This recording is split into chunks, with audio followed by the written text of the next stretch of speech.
said nigga that gain, you know, nigga that like not gain weight, the nigga that lost weight, but lifted weights and some shit doing with some weight. So he big as hell, man. Man, they said nigga got muscles and shit, man. So he ain't bullshit this time.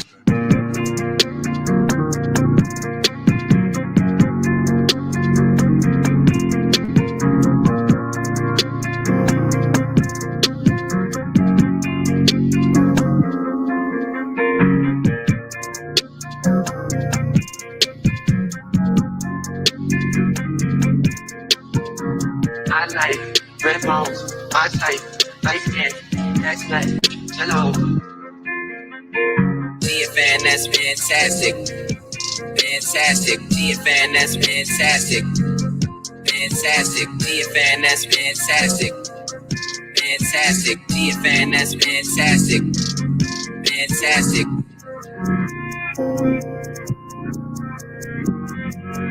That's good, fantastic.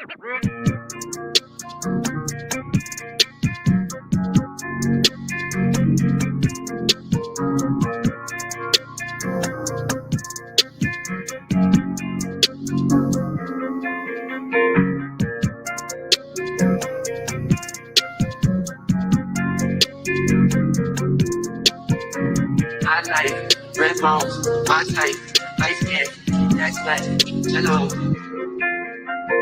GFN, that's fantastic. Fantastic. GFN, that's fantastic. Fantastic. GFN, that's fantastic. Fantastic. GFN, that's fantastic. Fantastic.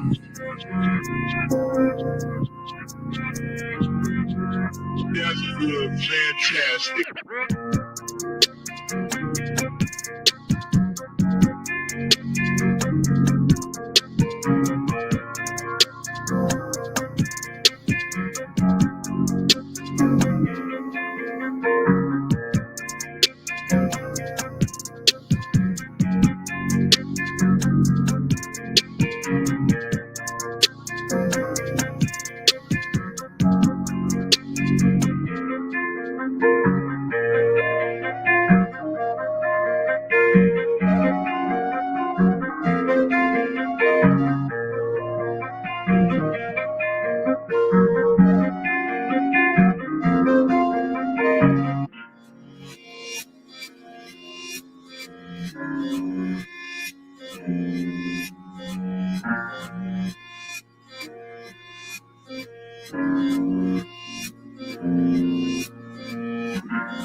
Yo, what up, man? What's going on with y'all?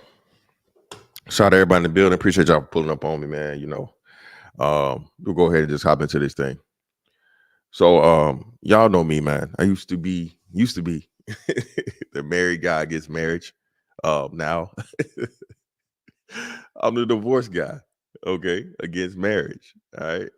And again, y'all don't know my story, bro. It wasn't that crazy or whatever. People just grow apart. Marriage is work, hard work. And I don't think people understand what marriage is actually until you get into it. The best thing I could liken marriage to is like home ownership. Okay. Everybody tell you, hey man, you should own a home, you should own a home, you should own a home, you should own a home, you should own a home, bro. You gotta buy a house and all these great things, and it's just good, probably, which in the long run it is. Okay.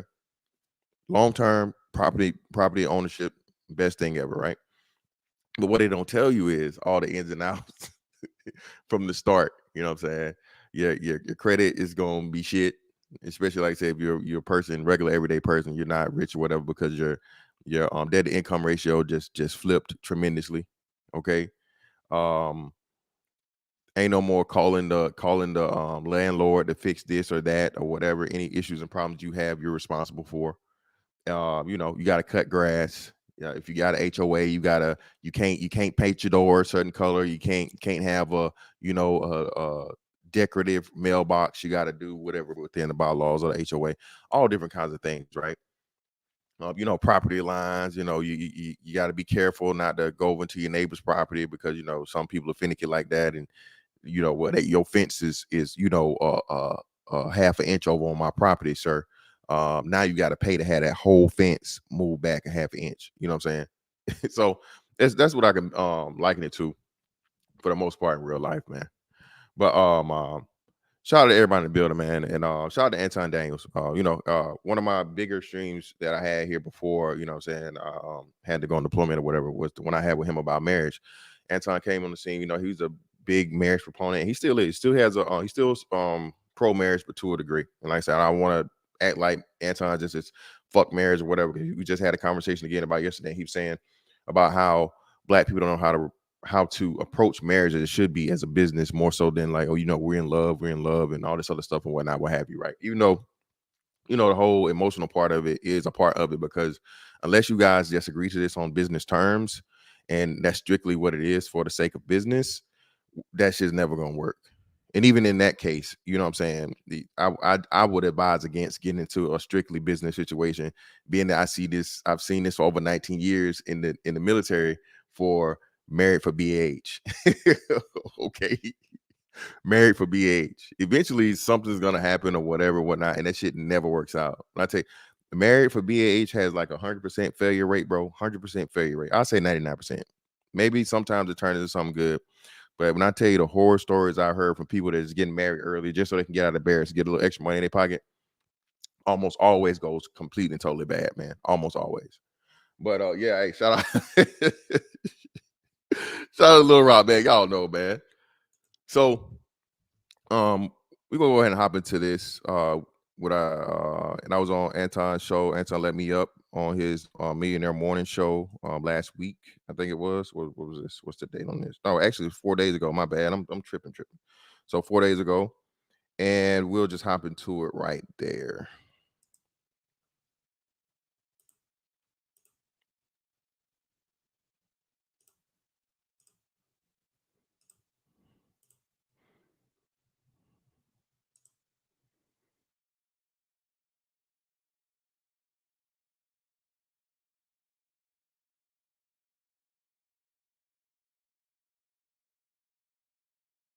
He's starting to lean towards it, bro. We on like a save and salvage. This is a salvage mission, bro, not a rescue mission.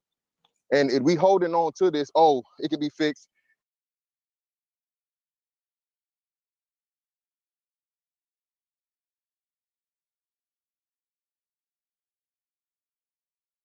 That's a different part. Hold on, I gotta find the right part. I thought it was the right part, but hold on, let me jump to it. Wait. Shout out to Bucket 88, man. Appreciate what up, fantastic. Appreciate your active sir. Appreciate you, fam. Appreciate you. Hold on one second. Let me get this right.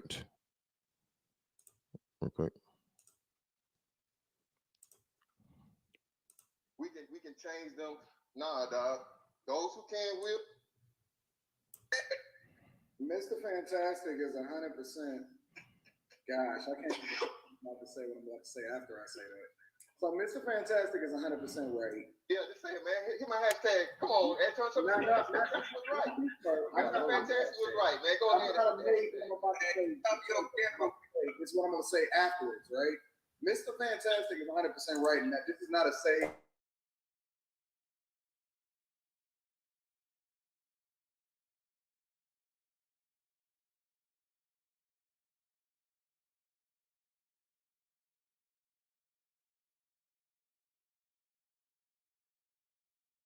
In which I'm an advocate for people, if you want to be married,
My bad, y'all. I didn't have it at the right place. My bad, man. Shout out to y'all, man. Shout out to y'all. All right, here we go. Yep. Y'all know what it is. All my former military individuals, man, y'all know how this shit go. You know what I'm saying? Y'all know how it go, man. Quick horror story. All right. So I was at my last command. And it was this young dude. He wasn't a black dude. And listen, shout out to the black dudes, bro. Black dudes usually don't fall for this. Okay. Black dudes, if they do this, they do the whole, of course, nobody does this. But hypothetically, if they were to do it, they never end up on the bad end like that. You know what I mean? I've seen more dudes get married and the marriage turn out bad, but get married for BAH, you know what I'm saying, just on some business, they didn't really get caught up like that for the most part. But so Buddy liked this girl, and he was airman, whatever, fresh in the Navy. So, he's stuck in the barracks because he liked the girl. He said, hey, well, look, I don't want to live in the barracks, and you trying to get established, whatever. So let's, get married on paper, whatever, move in together, and everything will be good. I think shit. No. You know what? She was in both down. No, they both were dual military. So that's what it was. Both of them was military. She was like an airman too. So hey, okay, cool. Let's do it. It'll work. Man, when I tell you I saw Buddy's whole demeanor and just everything changed in a little short version of him that I know, man, Buddy started being sad and shit all the time or whatever. And I didn't really want to get into it and ask him questions and talk to him about it because it was just like, all right, man, something obviously going on, but you're a grown ass man. You made a decision. I told you not to do it. So hey, you got to eat that. So Buddy got married to Shorty, and he caught feelings, but the feelings were not mutual.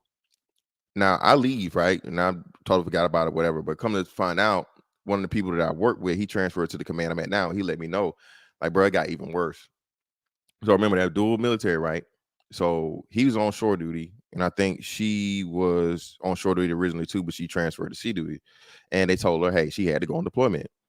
So she was like, hey, well, look, I'm not trying to do this deployment. And you know what I'm saying? I don't want to do this military shit no more. So what I'm going to do is I want to have a baby, and I had a baby. And by the time I had a baby and my time off or whatever, it'd be time for me to get out anyway and go on about my business. So let's just have a baby. And he was like, well, no, I don't want to do that. If I have a baby, I have a kid, I want it to be with, I want it to be real. I want it to be, family. I want to be loved, all this other shit. And she was like, well, look, hey, either you do it or I'm doing it. This ain't no made up shit, bro. This is real shit because the dude I'm working with, I've worked with this guy currently. He was neighbors with Buddy because he ended up, I think, selling his house and moving into an apartment, a townhouse, some shit right next to him. So he literally saw this shit firsthand. And he's like, look, hey, man, either you do it or I'm doing it. And I guess he didn't believe that she was real. And lo and behold, Shawty went out there, bro. She got that baby put in her. And hey, she got up out of there, bro. You know what I'm saying? And, legally, from a legal standpoint, since they were legally married, you know what I'm saying? He is, responsible for that child. She didn't hit him in the head or no shit like that, but I'm just talking from the legality aspect of it, state sanctioned marriage or whatever. Any kid had within that union during that time, whether it's yours or not, the state recognizes that child is yours because you're married. And it's upon you. It's crazy when you think about it, right? It's upon you to have to prove that it's not your child as the man. That's another big issue and problem, but we'll cover all this shit. Yep, exactly. Shout out to Freeman's Journal. Yeah, you are the father. Shout out to Ennis Prison, your brother for the 5. Tuned in while whipping the flatbed truck. Hey, appreciate you, man. At work, man. Hey, don't crash though, brother. Don't crash. So yeah, I got the right part now, man. So let's come up. Here we go. And we was talking about something else, but Anton actually turned it into the whole marriage aspect of it. So this just goes to show his insight and what I'm saying, just advice.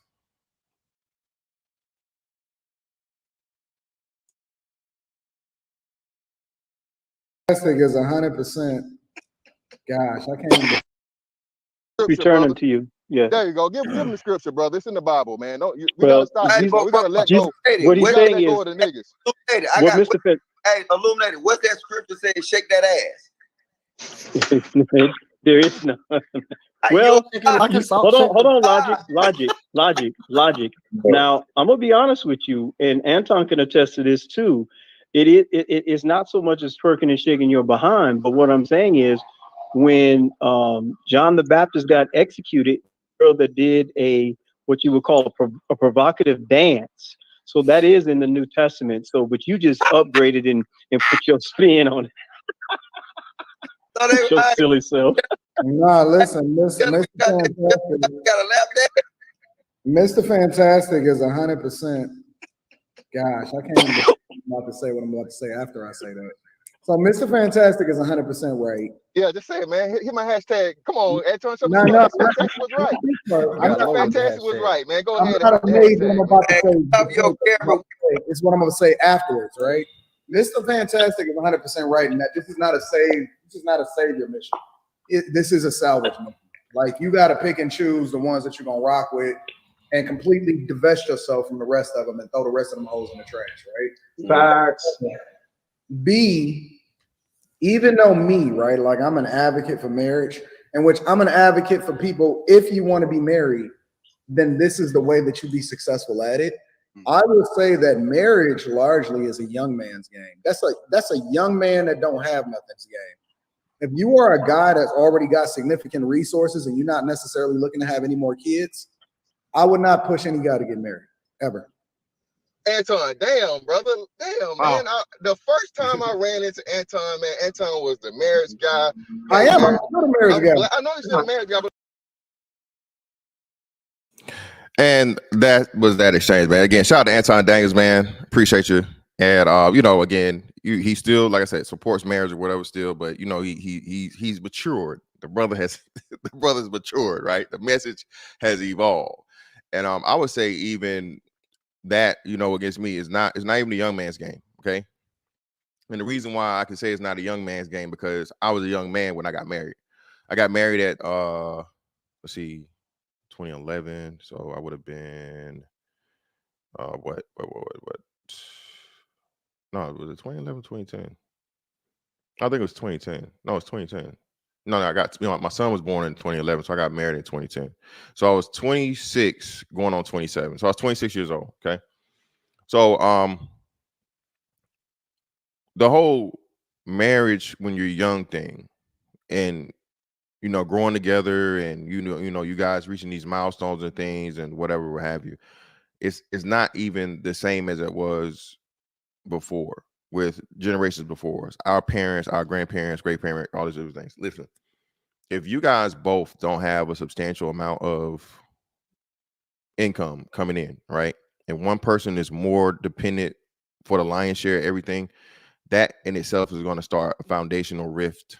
Okay, because you both are just getting into adulthood, right after college years for the most part. Most people that 24, 25, as well, 4 years of college, but everybody graduates on time. Let's just say so.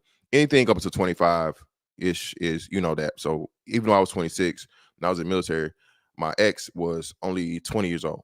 You know what I'm saying? So she's extremely young. She didn't have any income. You know what I'm saying? She had to get some income established. And then when she did get the income established, it wasn't enough to really, put a dent in anything or to help out. So just that burden of you as a man from going to be single, bachelor, whatever, you out here, you hitting the clubs, you buying shoes, you doing everything you want to do, whatever, and you only got to depend on you.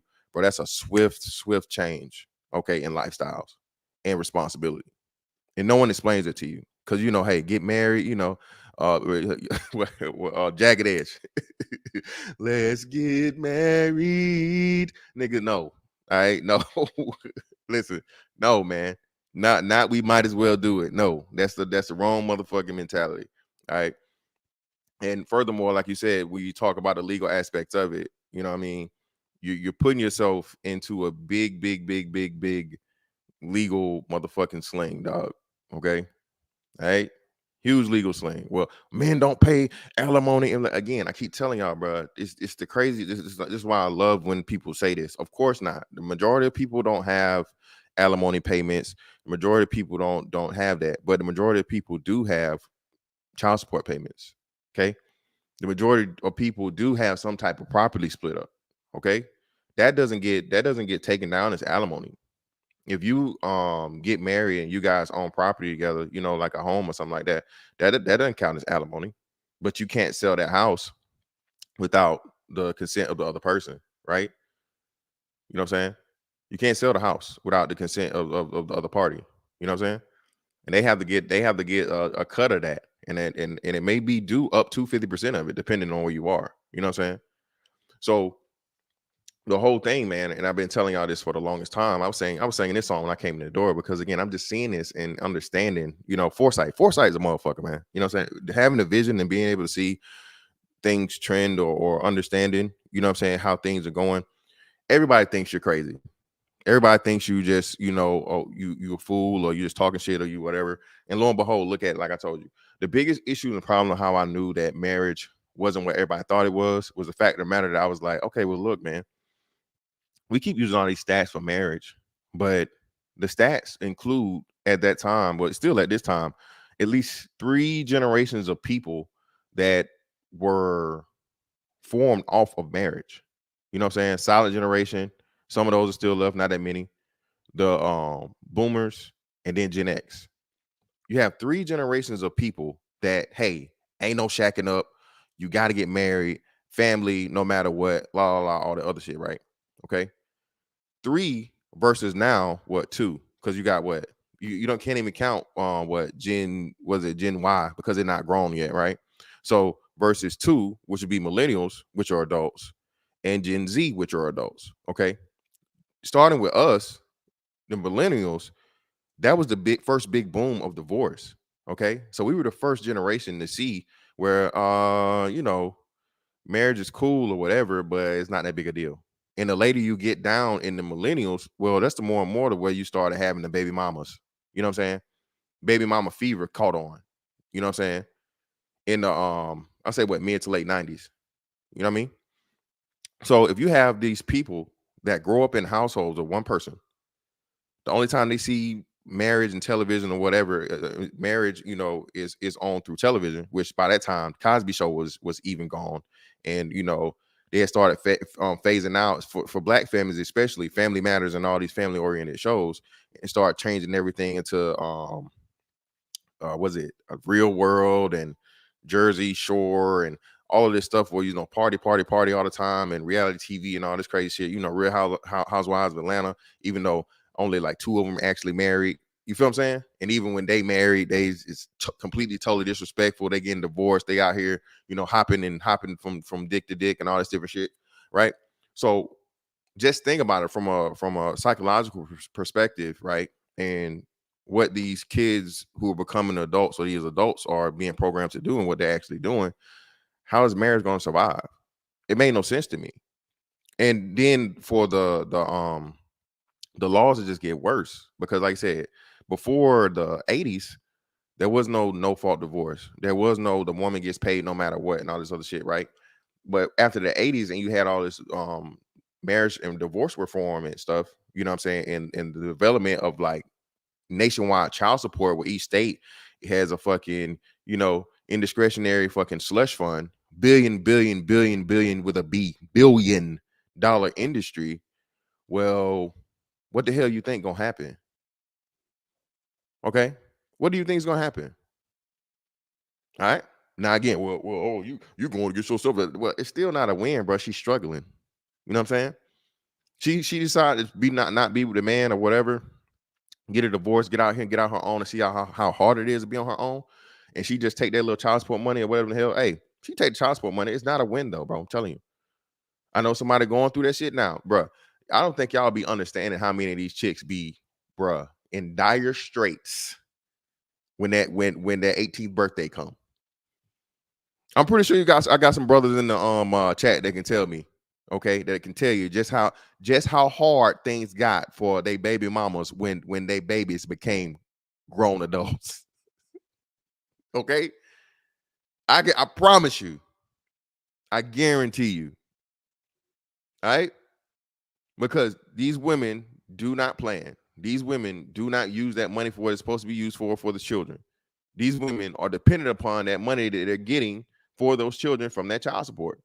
Okay, for the most part. All right. And then the thing about it too is, well, she's not gonna be able to once those kids are gone, 18 years old or whatever, that knocks down also if she's getting any type of government assistance, government assistance. So again, man, y'all put the credit on the woman like the woman is somehow, you know, successful or she gets something out of it. When no, literally, we talked about this a long time ago. The women use the kid in the place of the man. Instead of the man being the former resource, the child becomes a former resource. The child provides her with guaranteed place to live, whether it be government housing or Section 8. You know what I'm saying? That child provides her with means to eat, food stamps.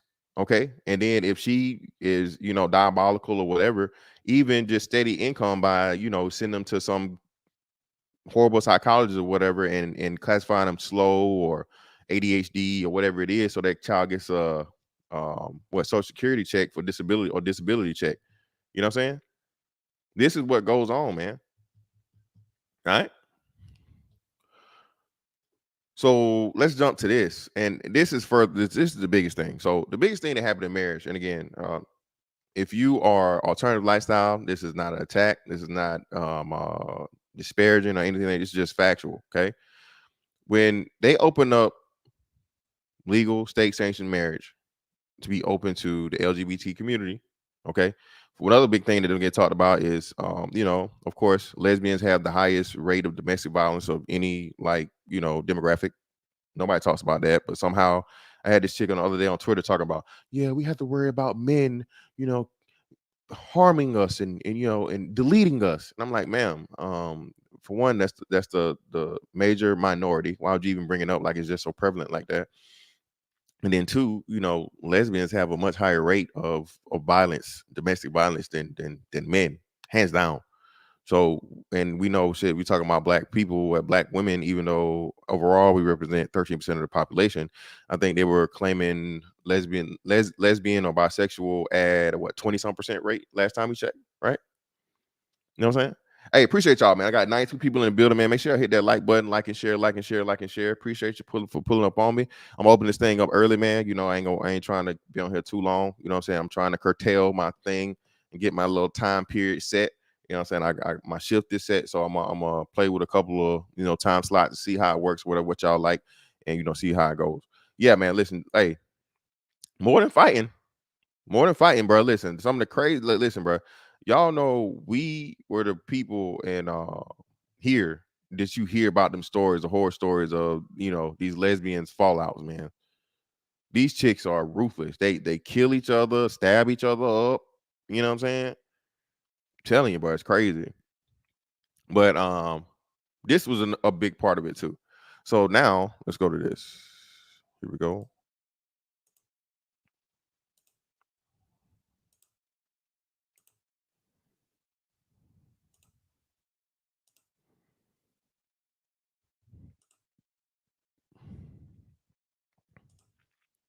NYC judge rules polyamorous unions entitled to the same legal protections as two-person relationships. Wow. Would you look at that?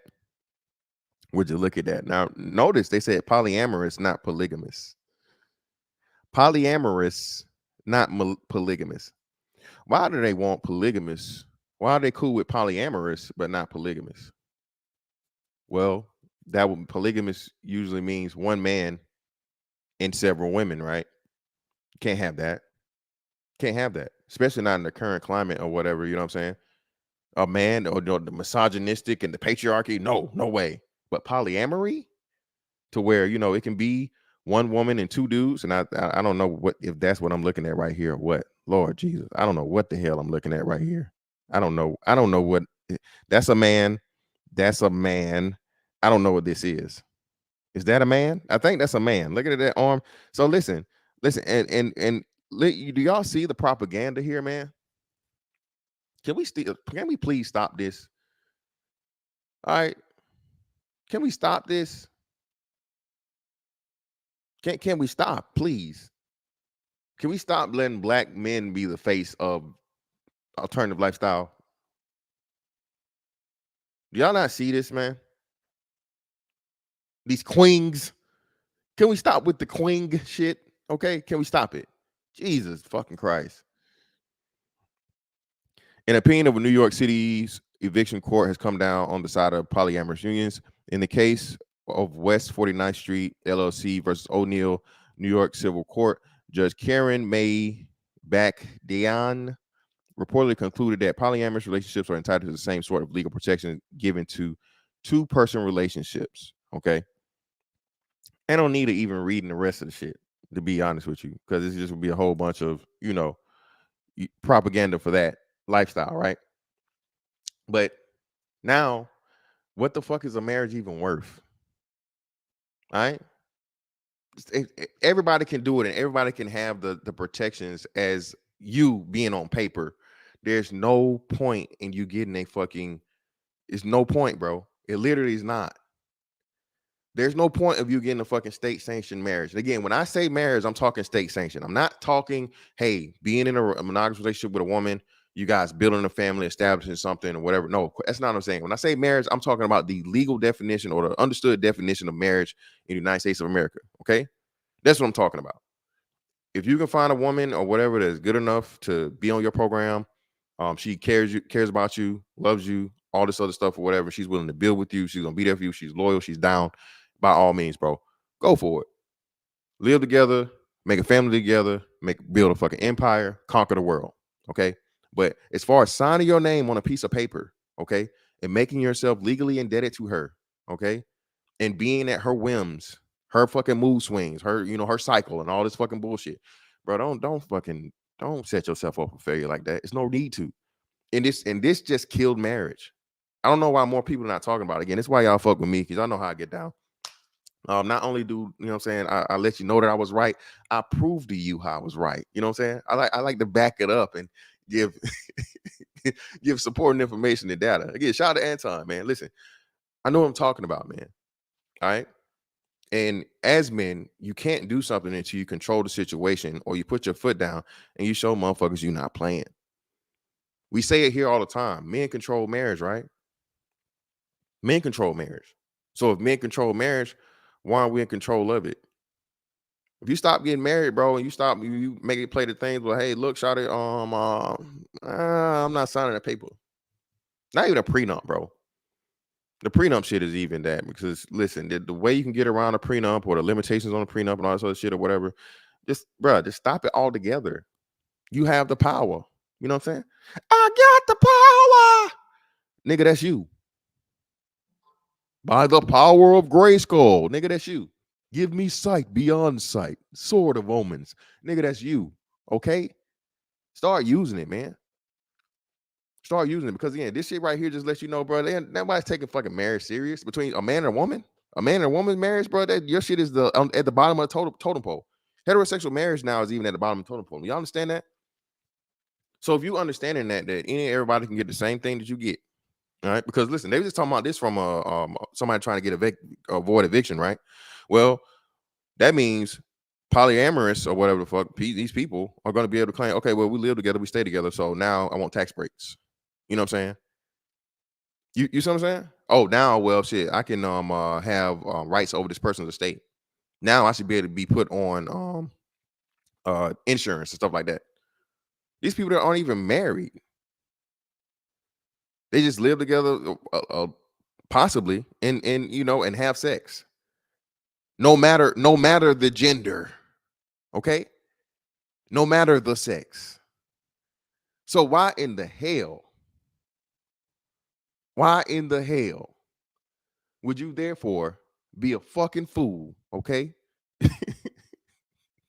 And sign your name to a piece of paper and put yourself on penis prison for life, nigga. Again, I think that shit's my shit too. I'm pretty sure a penis prison life sentence. Why would you sign up for that? All right? Why the hell would you sign up for a penis prison life sentence? Especially again, too. Now I'm gonna say this, and this is a person I've seen blow up and grow on YouTube since I've been gone.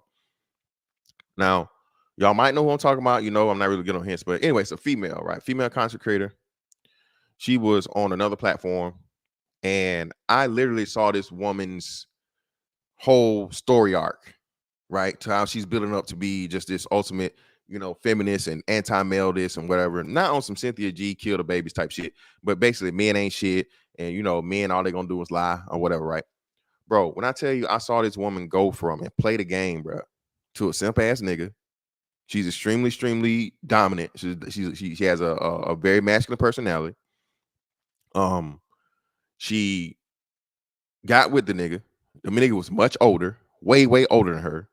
He was soft. He was always up in there and always fucking, hugged up and all this other shit. La la la. They get married, move in together, whatever. Get her pregnant. She got a baby. Not even a year after the baby's not even 1 year old. She's ready for divorce, talking about she don't need no this and no need man, all this other shit, la la la. And she's divorced. She's back out here. Start the whole shit about how, these men ain't shit, and I know my price, and using all these weird ass car analogies. And I'm like, shawty, what? So you selling the pussy or what?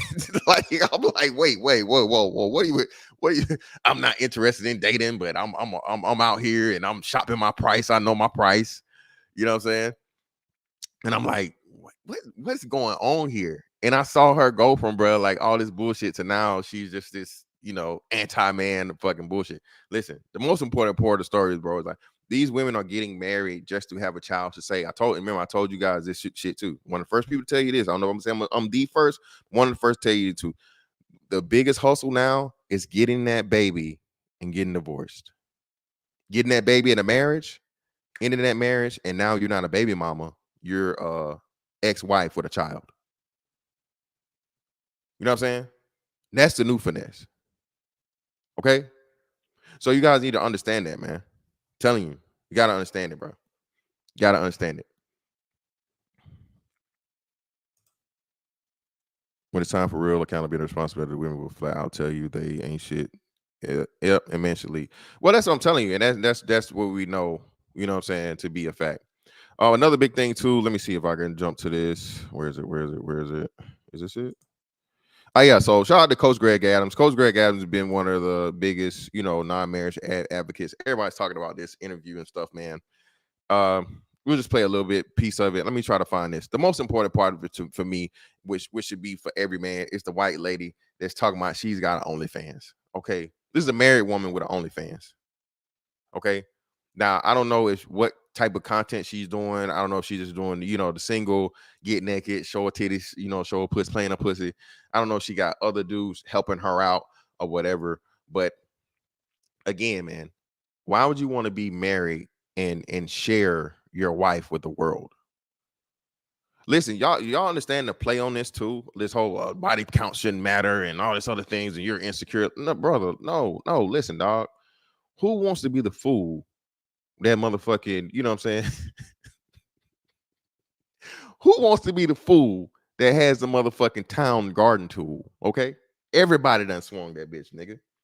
Everybody done dug in that, used that to dig in that dirt. Who wants that?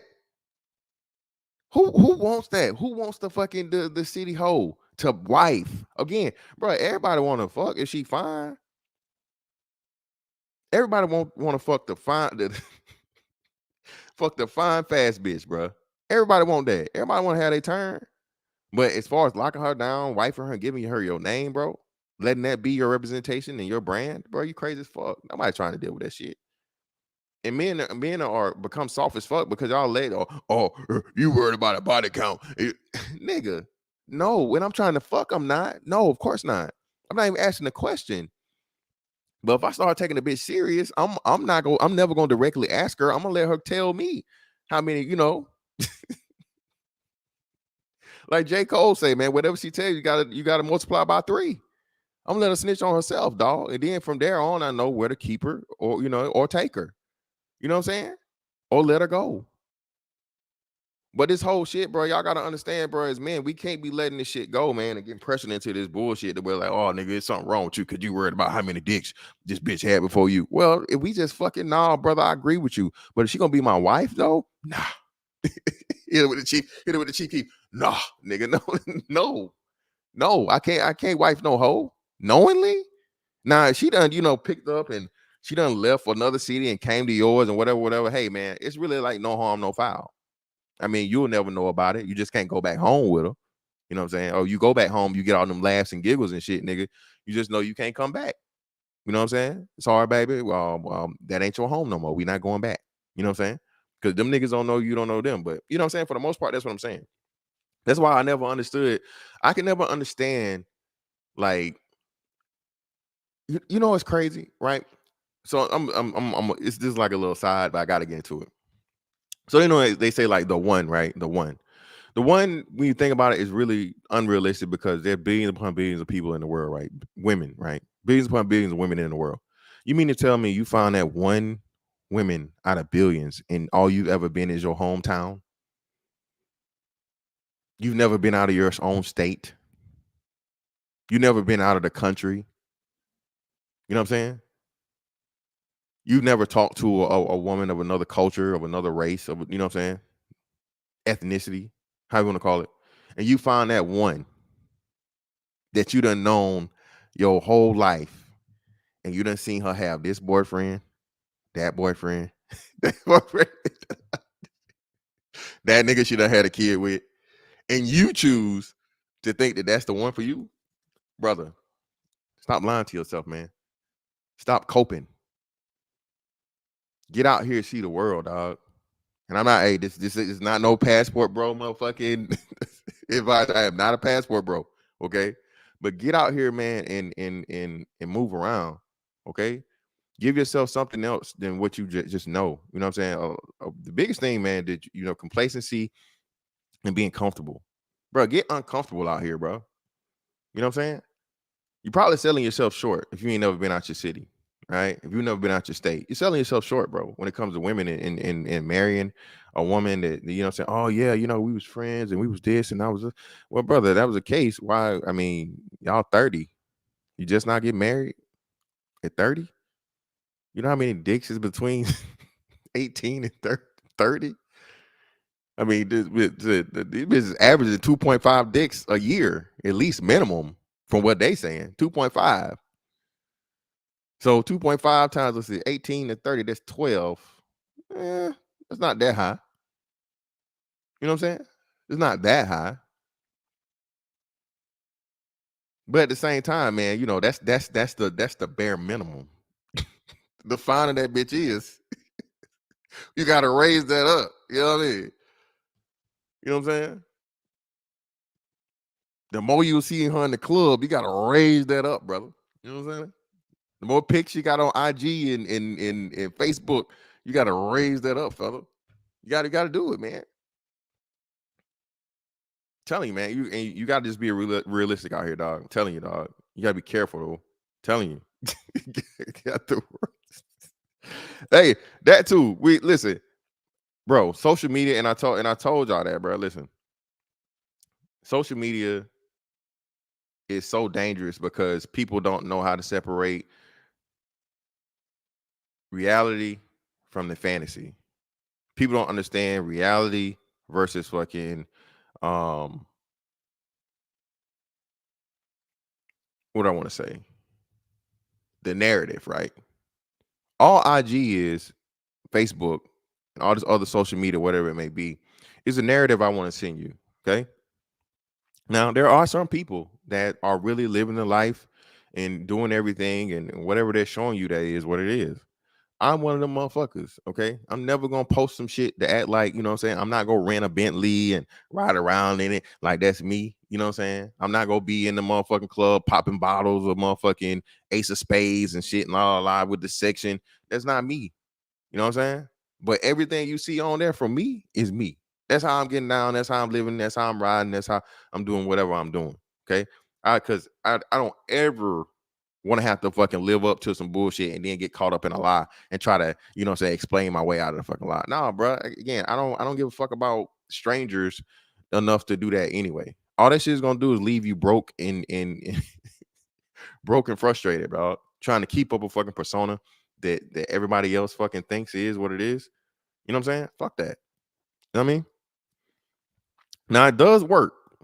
Well, Jason Wolf, we're not gonna talk about that, brother. We're gonna talk about legal and legal things only, because you know, if you do that, even though you talk about the reality of it, even though the reality is this, let me say this: the reality is that a lot of uh, a lot of teenagers start having sex in their teenage years. Okay, and furthermore, we know that a lot of females don't have an issue or problem in their teenage years dealing with adult men. Okay, those adult men that are breaking the law, dealing with those teenage girls, under the age of 18 or whatever the age of consent may be, never get prosecuted, never get called predators, never get chastised, never get the police called on them 99% of the time. Okay. Again, there are very, very few situations where, mothers may or fathers or parents or somebody that's involved is like, hey man, you graduated 2 years ago.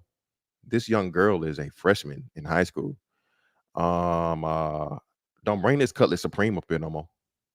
Okay. And pick her up. Don't you come up here with this box Chevy with the rattling trunk for little Tay Tay. No more. Or we gonna lock your ass up. Okay? That's not happening out here, man. And the crazy thing about it is we knew it, we saw it. So this was crazy to me when I hear all this. So you 30 years old, you want to deal with a 25, you want to deal with a baby. Bruh, she been, ma'am, could you do me a favor? Or sir, ask her when she started being sexually active. Just please, could you do that? I'm gonna step out of the room. This very, very attractive adult woman that's standing here. Could you do me a favor and ask her when the first time she lost her virginity? Could you do that for me, please? Oh, it was before she was 18 years old. Now, can you please kindly get the fuck out of my motherfucking face and eat a dick and decease? Okay, leave me the fuck alone. She grown, I'm grown. Get the hell on. Okay.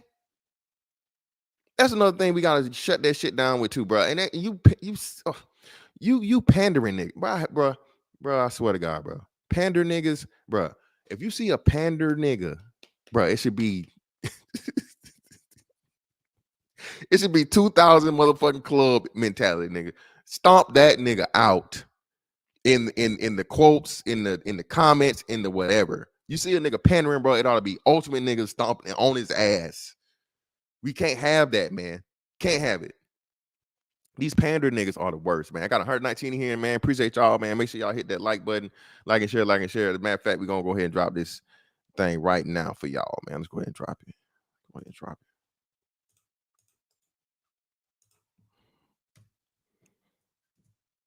it. Panderson Cooper. Yeah, man. Get him out of here, man. All these goddamn designer ass niggas. Pander. I got brawls in Atlanta. Ass dudes, man.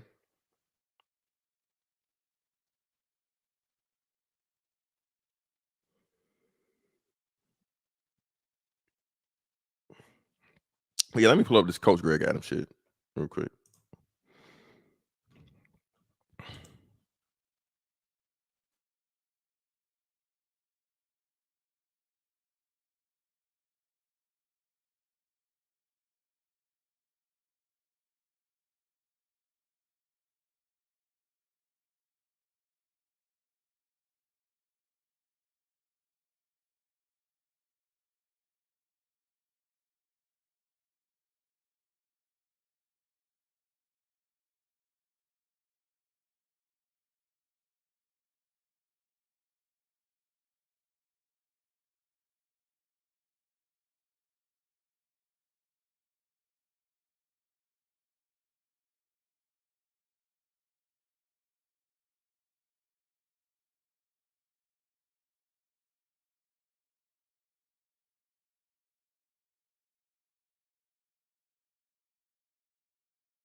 What up, SKC? What's going on, bro?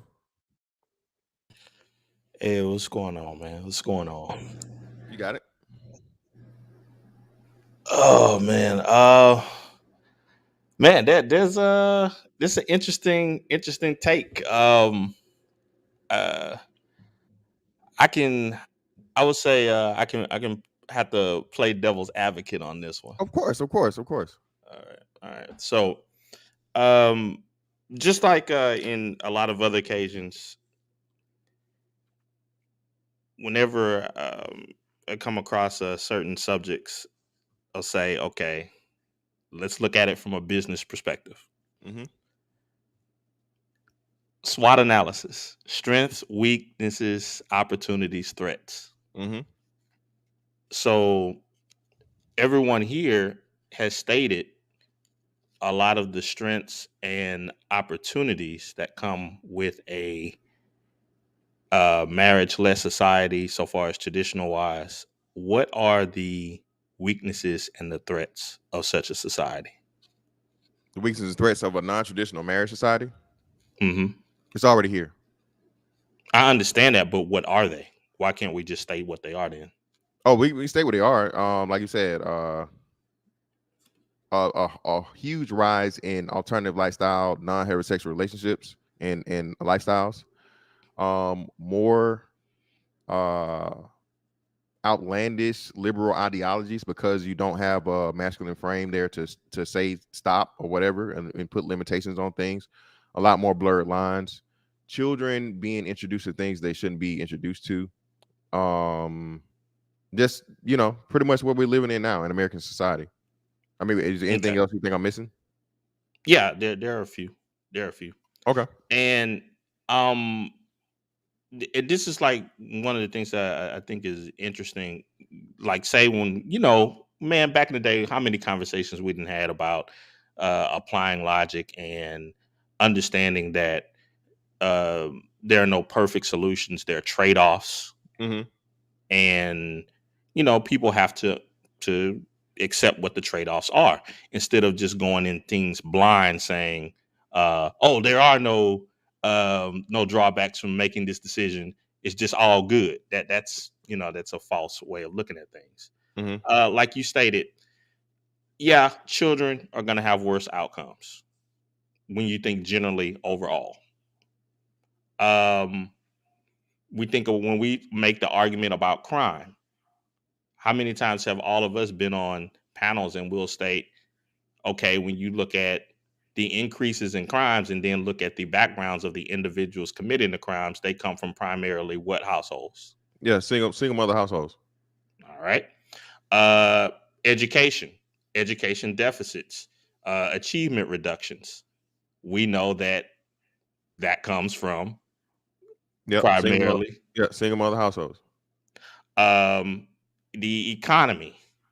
We know that, just looking at the data, we're talking about generally speaking, married men are the most productive pound for pound. Yeah, but So it's hold up, I'm but not it's not but hold now up. I'm Just let not me let me saying. let me just say this real quick.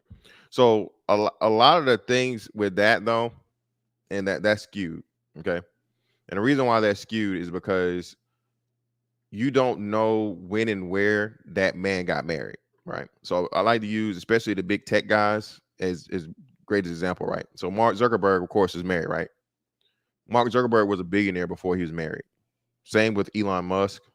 All the new guys, all the new rich guys, not your, your Musk, your not my excuse me, not your Bezos is, which is divorced now anyway, but not your Bezos, your Bill Gates and Donald Trump, all those type of individuals, right? Which, even though, like I said, that's a great point for me too. Even those guys are getting divorced. Jeff Bezos got divorced. Bill Gates got and divorced. I get what you're stating, but you're talking about a probably like the 100th percentile of the 1% Even more, yeah, like the of people. So the 1 millionth yeah, percentile. I understand, yeah. so I mean, what we're talking about is the normal aggregate of average everyday people in the United States, of the 360 million people in the United States. When you look Yep. at the But aggregate, yeah, but let me hop in the there real quick. So that's what I'm trying to. That's what it actually bolsters my point, though. So what I'm telling you is, and you're right, from the majority of people, right? My whole point is what I was trying to make from like a long time ago for people who understood it was this is transcends classes and everything from top to bottom. It's the same thing. A man is never safe. So if a man is never safe and the plug can get pulled even at the highest tippy top of men, okay, that are getting divorced, billionaires, people that literally, control, the industry, those men aren't safe from divorce. What recourse does any man below them have? Yeah, that's not my argument. I'm not making Okay. that argument at all. But what I'm saying is looking at it from its totality. We understand that um, the consequences of such a society increases a lot of the things that, as a whole, that the manosphere and other places have complained about. It is what it is. So it's a catch-22. Yeah, and that's my and the whole reasoning of this, or what I'm trying to, I guess, get to a point of that we got to let it go. I'm sorry. Just like you said with the community, it's the same thing and the same concept with marriage now. Marriage is gone. Traditional marriage is over with. It's done. And us trying to hold on to it from, again, and that's, I don't know if you were here earlier when I first started off, from generations that just have not experienced it and don't understand or don't see the importance of it. The majority of children overall are being born outside of marriages, right? Regardless of race or whatever. When you look at everybody, you can combine everything. There are more unwed, you know what I'm saying, births happening than than married births, right? So society has made a change and a shift. As a man, it's your job to dominate within whatever, you know what I'm saying, environment that you're currently in. You have to adapt to that and learn how to adjust in order to get the, you know, the best possible outcome that you can Mhm. get out of your current terrain, out of your current climate, out of your current ecosystem. The ecosystem we live in now is we're never gonna convince the court systems to change, because the states make money, the judges make money, the lawyers make money. It's too much money made in family court systems that are going to come from the men, right? And like I said, we just take two men alone and, you know, prove that, right? Next, it comes to women. The women say, okay, well, okay, I don't want to be with this man anymore, and I can get something on the way out, you know, whether it be alimony, whether it be the car because she got the kids, whether it be part of the property, whether it be the furniture set, whatever it may be, right? All the stuff that don't get accounted for in actual alimony things. But hey, the judge says y'all live together. She makes less money than you. You're the man. You got to give her this, that, and whatever. Not even counting child support, right? Then child support in itself is a whole nother thing. So If I could interject yeah, go one ahead, other go ahead, go thing. ahead, go ahead, go ahead. Now, and this will just follow me on this one. Black society as a whole has the lowest marital rate in America by far. Um, when you look at the data set, and I can bring it up if you want me to, but when you look at the data set so far as marriage to divorce, Black America's data set is the only one that's inverted. That means so far as there's way, More, way, yeah, way more more, divorce than more there is divorces than marriage. marriages. Yeah, Yeah, for it's the now though, for yeah, now. but it's not even close. It's not Yeah, like yeah, others are approaching it and so forth. It's not even close. yeah, If you look at it on a graph, it is the only one that is inverted. yeah. So that would further help bolster my point for Black men, especially though, SKC. Right. So and just to follow what I'm so the question that I have is are you saying that Oh shit. Black society in the United States, when it comes to this situation, is more advanced than others? We're ahead of the curve. It's something that Right. every other demographic is going to end up being like eventually. You know what I'm saying? Uh-huh. Because like I said, we're still, because, and the reason why ours is so high is because of we already have lesser marriages or whatever, you know what I'm saying? Fewer marriages. So the fact of the matter that you're getting divorced in those fewer marriages is going to bolster that up. And two, the other groups, well, mainly, you know, white people have a much bigger contingent of still living married people from silent generation, Gen X, and silent generation, boomers, and Gen X. Hmm. Okay. So Black people are more advanced than the other groups in America. They As they have figured it out they figured out the I guess the cheat code earlier, right? Well, I wouldn't say that. I don't know what I you're would I trying would to. actually put it a slightly different way. Yeah, Excuse me, I let me wouldn't just jump say in for a figured minute. out the cheat code. I would just say that we're trending towards the a very soon and close reality than other groups because of a lot more other things. You know what I'm saying?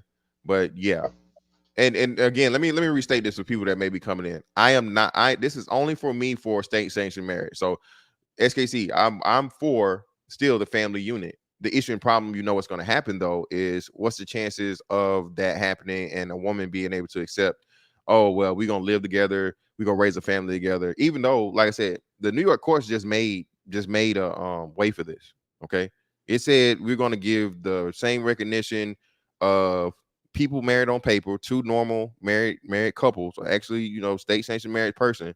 We're gonna give those um legal those legal rights to people that polyamorous.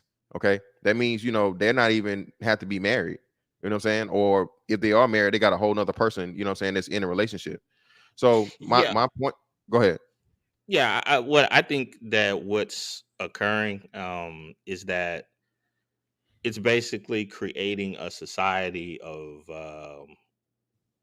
people that uh, that are diametrically opposed to each other.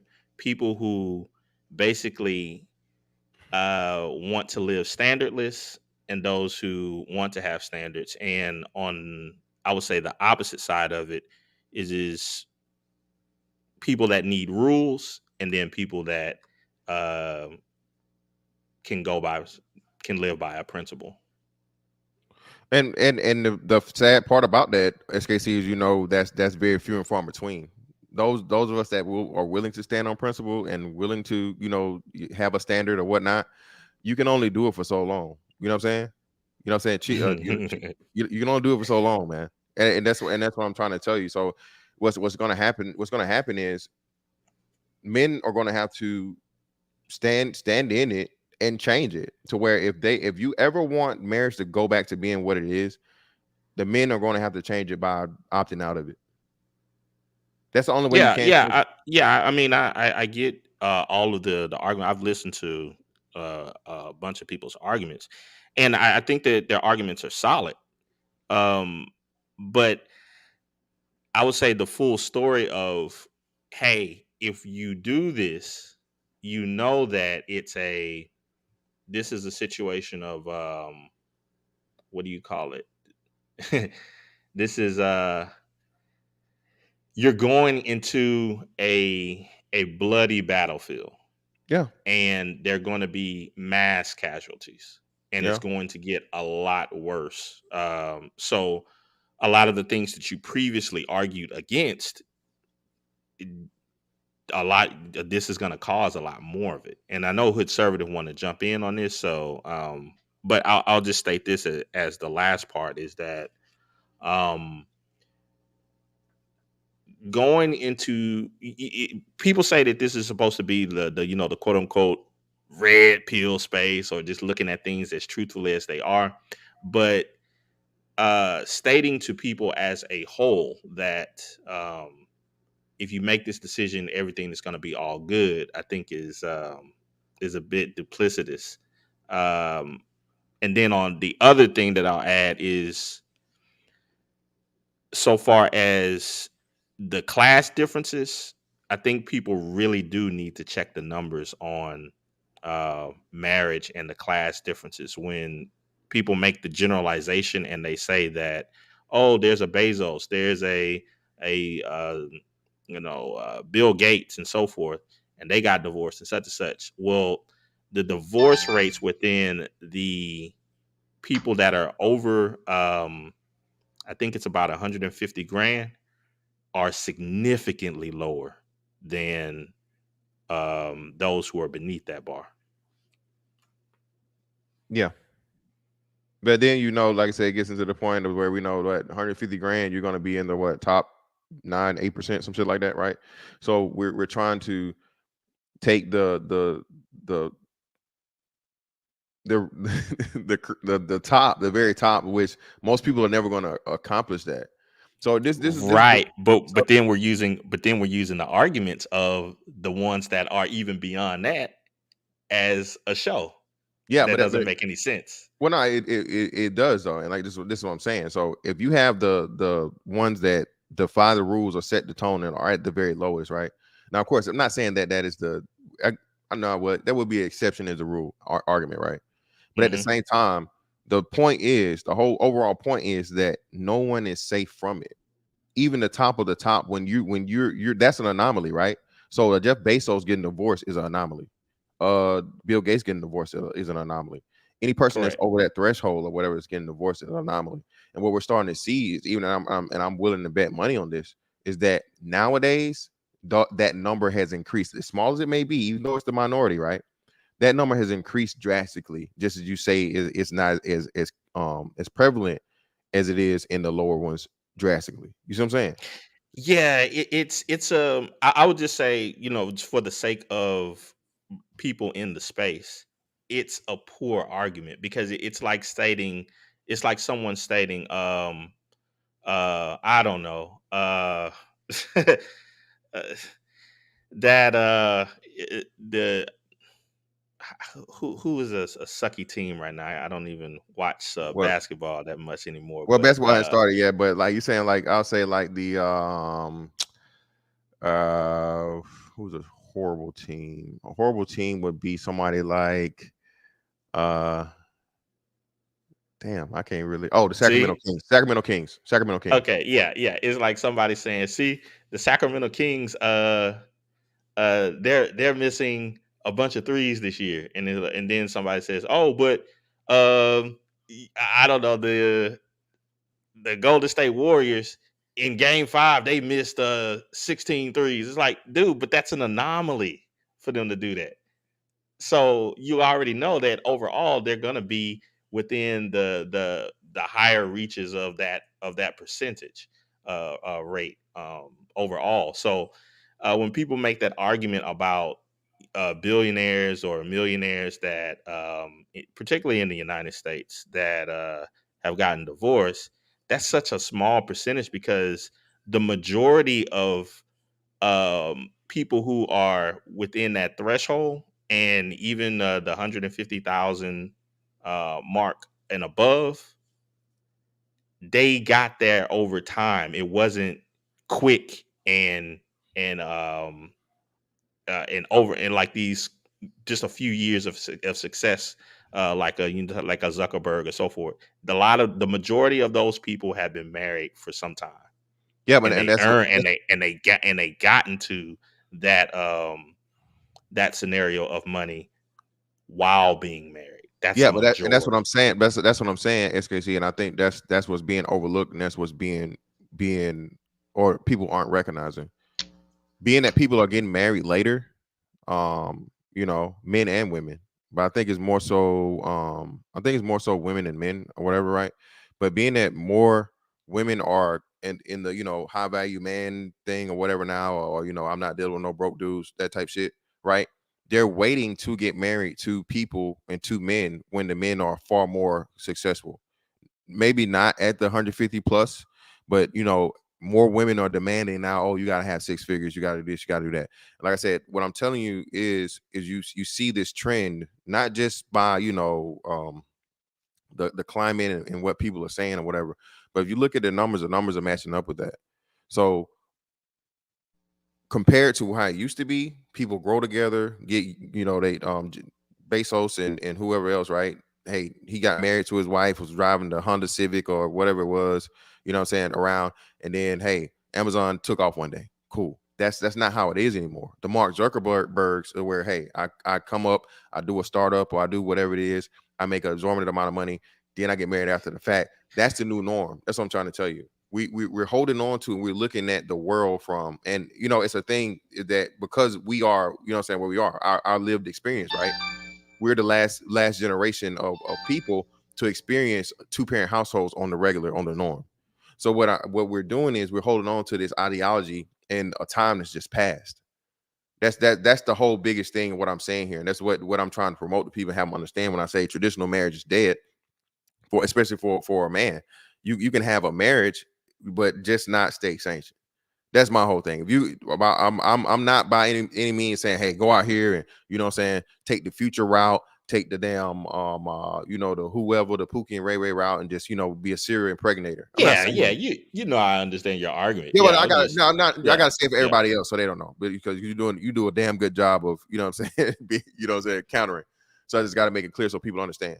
But what I'm saying to you is this whole thing of where you have to go to the state and put your name on a piece of paper next to a woman and indebted yourself to that woman's and everything she has to do, bro. That time is over with. That's what I'm saying. So from the legal standpoint of it, yeah, the hell with it.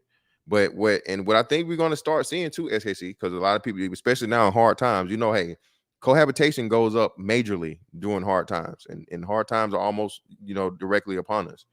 We're going to see uptick in cohabitation, and you're going to see you may have a resurgence, which would be what in the next we'll have a little gap in between it, but you may have a resurgence in what it'd be like a generation and a half from now, of where you do have more of that masculine frame and influence, because people are going to live together, have kids, raise those kids together, probably and possibly not in a state sanctioned marriage situation, but 2-parent household where they live together, are a family and operate as such.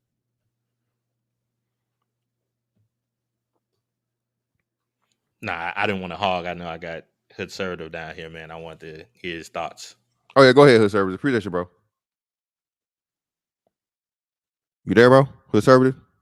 He might have stepped away. So just give me time to play this. Hold on. So let's go to this. And again, this is one of the brothers right here, man. And I understand the passion. I understand the dedication. I understand all that shit, right? But what I'm be trying to tell y'all, man, is look, bro. You cannot put your ideology, your thought process, your belief system, or whatever on the world. And that's what happens a lot. All right. That's what happens a whole lot. Everybody want to make everybody act like it's like, whatever they want them to be like. And it's hard to let go, what I'm saying, of the past. It really is. You know what I'm saying? Especially there's something that, change is a huge thing. But when you see the change coming, you got to get ahead of it, bro. And men right now, if you are going down to the courthouse and signing that paper or whatever, I'm telling you, bro, you fighting against a fucking a high tide, dog, and you're gonna lose that battle. I'm telling you, you're gonna lose it more likely than not. But let's play this and let y'all hear this brother, pour his heart out for marriage. Question. That's why I was responding, because you asked me and I was going to respond to the question, but it is what it is. So remember, this is how you know, Adam, this is a true test. Ali, if you want a true test to how someone views the world, see how balanced they are, right? So like, let's see somebody politically. The best people politically are people like Adam. They can go hard on the right and go hard on the left. They can see the good in the right. They can see the good in the left. They have a balanced perspective of both sides. When someone's only going hard here 24/7, you notice a little bit of offness. Like when my biggest thing is, I said balance. Mm-hmm. I didn't say far west emotional. I didn't say far east logical. I said balance. Correct. My point is that if you're trying to tell somebody about buying a house, use a house example. Let's stay with the house example. If you're going to sell somebody a house, because human beings need houses. Mm-hmm. Of course, you're gonna add insurance to it, but this is how you're not gonna sell a house. Let me show you this beautiful house. Do you know if your house burns down and you're inside of it, you're gonna die? Do you know that there's all these electricity problems? You know when a hurricane comes, your house is gonna fall down. Yeah, you lose your commission if you sell it like that. And if I'm trying to sell something to you and telling you every worst case scenario, hey Adam, come drive this Lamborghini. Do you know that Lamborghinis you can get in a crash, you can die? Do you know if you drive? Isn't he contradicting himself though? It's not either or. I'm sorry, but isn't he contradicting himself? Fantastic. I think about this. How are you going to criticize dudes for not being balanced, right? And then describe proper sales techniques, which fundamentally there is no balance in sales. There isn't at all. You're right. I'm here to complete a task, right? The job is to get you to buy this thing. So I am not going to play up the Any negatives if I negative at want you all. to I'm not going buy to mention something. a negative at all. And again, And then that's how most people feel after purchasing a home. Shout out to Coach Greg Adams for using that analogy. And thank you, Hood Services, for pointing that out. I didn't even know. This is my first time seeing this. I haven't, everybody talked about it, so I haven't watched it. So I wasn't aware of this. So I'm doing this real time, right? But I'm glad you pointed that out, Hood Services. Listen. And then one other thing, the other side of that, right? If I'm actually speaking against a particular thing, like I'm doing the opposite of selling, I'm trying to get you to not buy, right? Mm-hmm. Why would I point out all the balanced things about whatever's going on in this equation? It's not about the balance. Honestly, it's about me pointing out to you all the negatives. That's the only thing that matters in my position here. So again, these niggas that talk about balance, that it drives me crazy because it's really disingenuous. There is no balance in conflict. And again, man, that's the thing about, again, these pander niggas, man. I can't stand these pander niggas for I don't know how many, happy wife, happy life has been around up until 2 years ago. You know what I'm saying? There's never been a counter to that up until like 2 years ago, until recent times. So you had all these years, all this time of shout out to SKC and other brothers that bring up, the most successful people are married, the highest earners are married, and all these different things. Cool, fine, right? Which is factual by the stats. But that's what I'm trying to say, man. The stats don't tell a huge part of the story, and those stats are just they're becoming outdated. That's my whole thing. That is a great argument, and I do think people should. And I say people, I say myself. Go in and take a look more at the more updated statistics. I think the last looked at was like from 2 years ago, like 2020. But when the April census came out of that year, nevertheless, uh, Well, hold on. I was I would. Let me Go just say ahead. this real quick. Let me say, and this is what I'm saying, SKC. So what I'm telling you is like the trend analysis, right? From Doug, because I just looked at it, and I got it right here. I'll pull it up.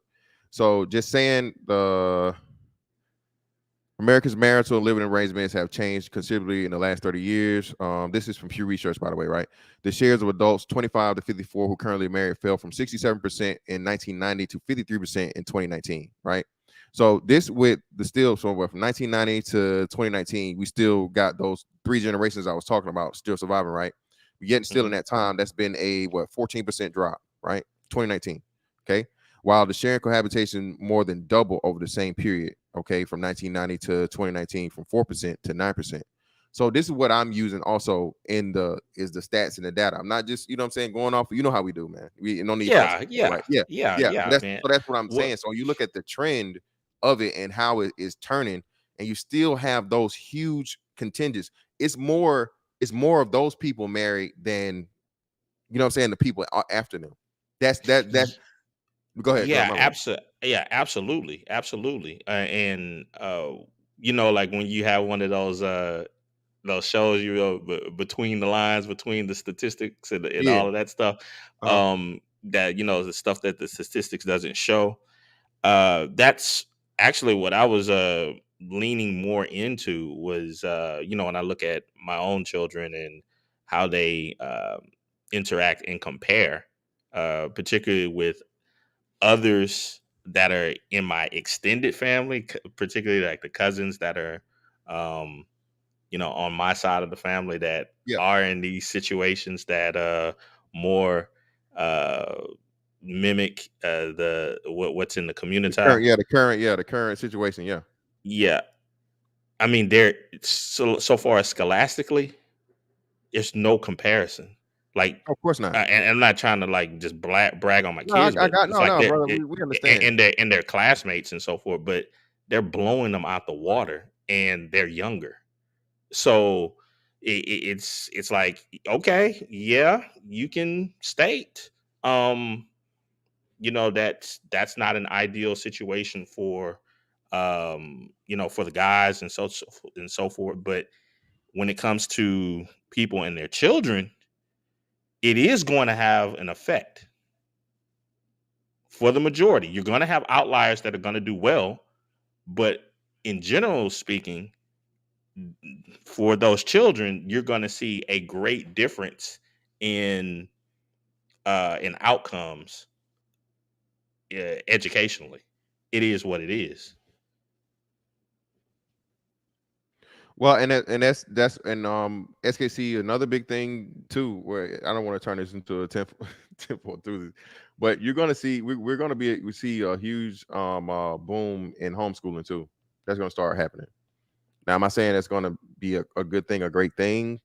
Possibly not, you know what I'm saying, not guaranteed, but being that we're seeing, you know, all of the craziness happening in these public school systems, I think we're going to start seeing either more, you know, charter schools, quote unquote, or homeschooling, just so that we can and so I'm completely and totally with the dearth of, you know, education, especially amongst black kids. You know what, grown men out here with, is it fourth grade or eighth grade?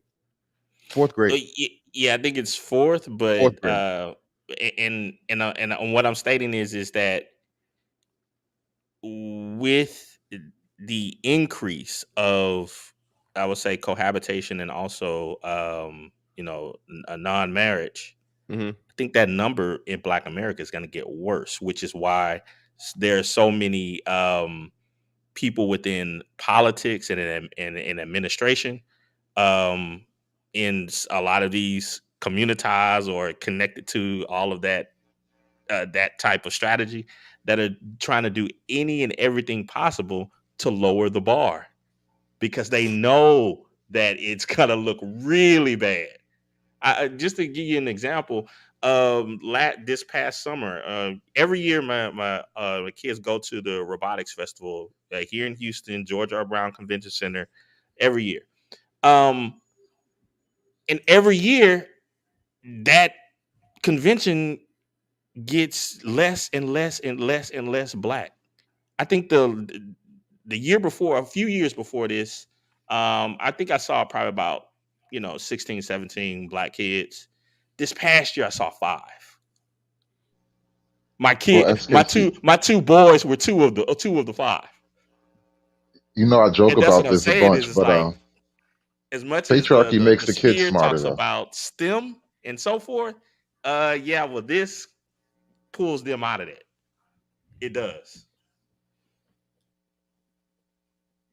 Now I was just saying the patriarchy seems to make kids smarter, and we're kind of living through evidence of that, where like all the statistics about the people in jail overwhelmingly from single parent homes, overwhelmingly higher percentage of illiteracy, just generally far lower literacy rates from those from that like group of people, and they also tend to come from single mother homes. And then you kind of compare that to like the achieving kids, right? They generally have dads around in the house for the most part. But Yeah, go ahead. Judge is about to say something. Go ahead, Judge. I don't know, guys. Like we talk about these things, like, and I think he has a point. Like, I think Hafez has a point a bit. Like, why do we only talk about like the negative side of smoking crack or crystal? again, man, and that's what I'm trying to tell you, right? So that's what happens when you have a fundamental part of society that's just dying, and people don't want to let it go. It was I will again, the best thing I could liken it to would be like, this would be the equivalent of like, once it was okay to be LGBT, right? Those people are out here, and they living their lives, they're doing everything they got to do, and hey, society, get with it, right? Now, when men say, well, hey, we're done with marriage, at least legal state sanctioned marriage, we're done with it, it's going to be even more of a pushback and a kickback. Why? Because there are more straight men than there are the complete total LGBT people. And then more importantly, now you're starting to fuck with people's money.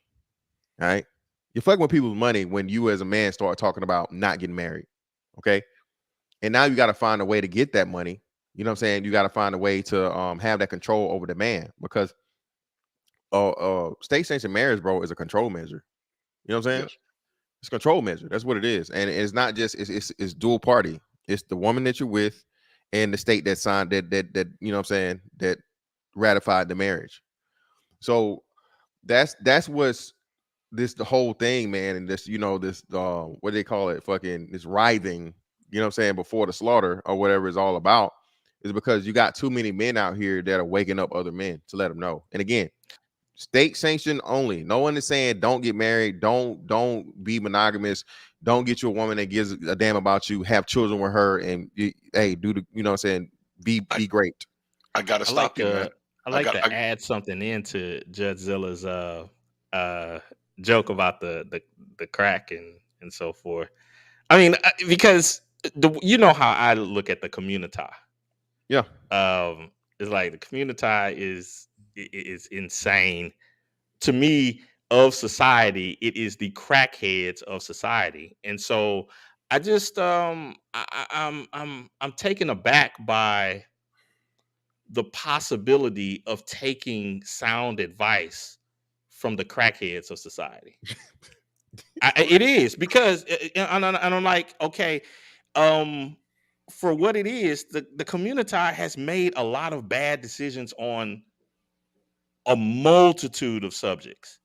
Well, hold And on, hold on. is the argument here that the community has it right here? Well, no, I'm no, like, no. It's not just the community though. That's the problem. Don't weigh this by just Black America's opinions. Because honestly, I do kind of understand that thinking, and I agree with that, and I probably do think that way on certain levels. Is why you have to broaden your experiences in the world. However, it's not just Black America complaining about the nature of things. This is just Black America's particular gripe with the nature of things. Because if you look outside of the Black manosphere to all the other little ethno manospheres popping up, you got dudes in Brazil, you got dudes in different parts of Europe. Like this is a phenomena that's just born from the current time and the current pressures living in the modern society. Well, uh, okay, so I I have to disagree with you, Fantastic, in the sense that you're saying that even the non-state sanctioned marriage, again, the landscape, the environment is right. This is what the landscape and environment is now, right? You have a friend, right, who is a single mother. She gets put out of her residence, right? She stays for a month at your house. You can no longer evict her. Like you have to go That's through. why you Oh, shouldn't be sorry, sorry, friends with her. Don't be sorry. friends with her in the first place, Judge. This is No, already no, a no, bad no, no, no, story. no, no. Don't follow where I'm going here. Like to get her out, you must start the process of eviction, right? She can also file at this point in time, and she can file, and it's a coin flip on whether she's going to get support out of you, either child support or palimony. It's a coin flip. Yeah, and this is what I'm saying, and this is what I'm saying, Judge. So even in those, because that's what do you call it? What do you call it? What do you call it? Common law. Oh yeah, common law laws, stuff like Right. that. So this is, and this is what I'm saying. So in everything, like boxing, right? Protect yourself at all times. You as a man, it's your responsibility to know, you know what I'm saying, the law, where you are, you know what I'm saying, what local municipality, state, and all this other stuff, right? What I'm saying to you is that it's still a risk in that, right? Even non-state sanctioned marriages, you got to deal with, you know what I'm saying, a woman. It's not just, no worry free, whatever, la la la. I can have babies with a bitch and just kick her out. No, brother, that's not how it works. I'm not saying that either. Responsibility in this. What I'm telling you is though, definitely for sure, without a doubt, we got to start somewhere. Now, but you know what I'm saying? You can't just do the whole, Well, but the thing again, the thing is what you're saying is right. You're talking about the money game, right? Well, it's part of that money game, right? That's all part of that money game is getting you to be responsible for her and that child, whether it comes from you or not. Oh, whoa, And whoa, whoa, so no, no, no, whoa, no, wait, we not, whoa. So let me reverse that, brother. No, if that child ain't yours, hey, she need to be doing some chores somewhere else. No. That's your thought process, but that's not what's happening. Again, that's why I brought that up. It's like the example that I used is somebody who's not in a romantic relationship with the person, No, right? no. We're Hold on. talking about a dude that's not sliding between her legs. He just let her stay on the couch. Oh well, no. Well, listen, and I'm glad I didn't even think about that, Judge. Thank you, brother. This is the importance of conversation, right? This is important. So listen, for that term, you need to have, if you're going to help out your sister, your cousin, your co-worker, just whoever, whatever, a long lost friend from high school or something that's down on bad luck, you need to approach that from a legal standpoint and protect yourself legally in every shape, form, and fashion possible. You need to have her sign an agreement acknowledging that, hey, she is not a resident here. You know what I'm saying? You're helping her out on hard times or whatever. She will not, you know what I'm saying? I get with a lawyer, shout out to lead attorney or whoever. There can be something drafted up to where she will not be able to take those things against you. You know what I'm saying? What I'm saying is that a marriageless prenup, nigga. What I'm saying is that for I'm telling you, like this is rapidly approaching that approach, that non-state sanctioned marriage approach, is not affording the protections that people think it is. Well, and that's what I'm saying. And Judge, the great thing about having the conversation is for brothers to prepare. You know what I'm saying? It's just like, you know what I'm saying, the landlord, being a landlord post eviction memorandum, right? Or was it? Yeah, you know what I'm saying? Post that. Now that you know what had happened or whatever, it's up to you and your responsibility to protect yourself in any and every way, shape, form, or fashion possible. That's where you can't take that loss ever again. Now that we're having this conversation, I feel like we're out in front of it, not by much, but especially like you said, hey, this shit's about to come up. Y'all niggas about to get, hey, she fine, she got them cheeks, you know what I'm saying? She on hard times, she wants somewhere to stay, in-house pussy, shout out to Zero, undefeated, right? You want an opportunity? Well, hey, brother, you need to understand, hey, what you doing for that in-house, bro? You know what I'm saying? Listen, if all she bringing to the house is a pretty face or whatever, bro, I would advise against it. Just having the bitch live with you, stay with you, but you got to be putting something down, okay? Other than you getting down on your knees and pleasing me, bitch, you got to have to bring something to the table. So I'm sorry. Well, that's another thing too, right? The way we approach marriage as men and women, and for women, it makes more sense because women are allowed to be emotional and all that. Nobody's gonna like knock women for their emotional instability and all that. But if you're a dude and you make poor decisions emotionally, people will let you suffer and then point fingers at you and use you as a case study. So that's just the way that goes. But we look at marriage as a love institution. Whereas I think when you kind of say black men need to walk away from marriage to sort of fix it, what you do as you're walking away is to approach it from a business like stance, and that's part of the reason why you have to walk away, because once you see it as a business, you realize there aren't enough customers out here to be trying to do this business, right?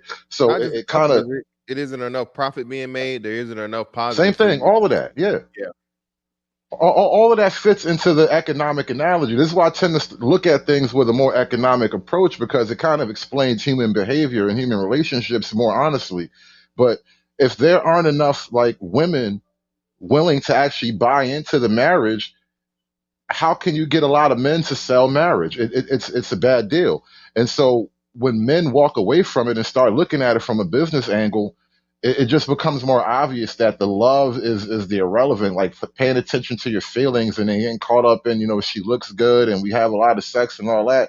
That's feeding into your emotions. But from a business standpoint, is this going to actually make you money? And how much money will it make you going forward? Like that, those are questions that don't really get answered. And then if you do try to engage in those questions, now you start to see like, whoa, maybe I shouldn't even play this game. Well, and shout out to Anton again. And like I said, that was one of his points. I would say if you're going to get married, bro, if it's especially state sanctioned or whatever, bro, it should be completely and totally business first. Okay, you should be looking at this woman. Hey, what's your credit score? What's your job? How much money do you make a year? What are your plans long term, 5 years from now? You know what I'm saying? 10 years from now, 15 years from now. Or do you want to have kids? What is, what are your investments? What's your investment? All these things, bro. Like you said, you should be approaching it from that and looking at this from that quote unquote power couple they always talk about, right? But niggas call it relationship goals. But no, power couple shit, real power couple shit, to where you have something established, track record, all this other stuff, and this is the amount of money you're bringing to the table. This is the amount of money I'm bringing to the table. This is experience and knowledge you bring to the table. This is experience and knowledge I bring to the table. We're gonna come together, agree upon that. We're gonna fucking plan for a lifelong relationship. This is the biggest thing now. Forever, forever, ever, forever, ever, for life, motherfucker, till death, bro. That's the hardest part. You got to do, and this one, bro. Can you live with me for forever? This is what you got. You got to ask yourself, bro. You got to ask yourself, when you live with this person for forever. And I would beg to say, the later you meet a person, the more unless you're just almost dead, like in your 60s, some shit. You know what I'm saying? But I'm just saying, the more you get closer to meeting that person, 30, 35, or all that stuff with it, bro, it's not gonna work, because now that person is set in their ways, and it's just gonna be even more fucking shit. But my bad, Judge. Go ahead. But here's the problem again, and I'm sorry to be the Debbie Downer here, but all the evidence points to the opposite of that, of what you're saying there. Even if you establish all of that today, right? It's just like I always say, right? Every married dude thinks that thinks that they're the exception, that their marriage is working Until until the it divorce. doesn't. Yeah, until the divorce. So she could have all of that, right? All those boxes can be checked today, and tomorrow is a different day. And next week, right? And she can quit her job. She can do all of that stuff in the near future, in the near term future, right? She could get a gambling addiction. She could all this kind of ridiculous to nullify to untick all of those boxes. But you are still holding the weight. You are still on the hook as the man. SKC, can you magnify it a little bit, bro? And see, look, marriage, again, back to the business analogy, marriage is the only business where if you're the man, you're going to have to pay. One, you have no control over this quote employee that you just hired, right?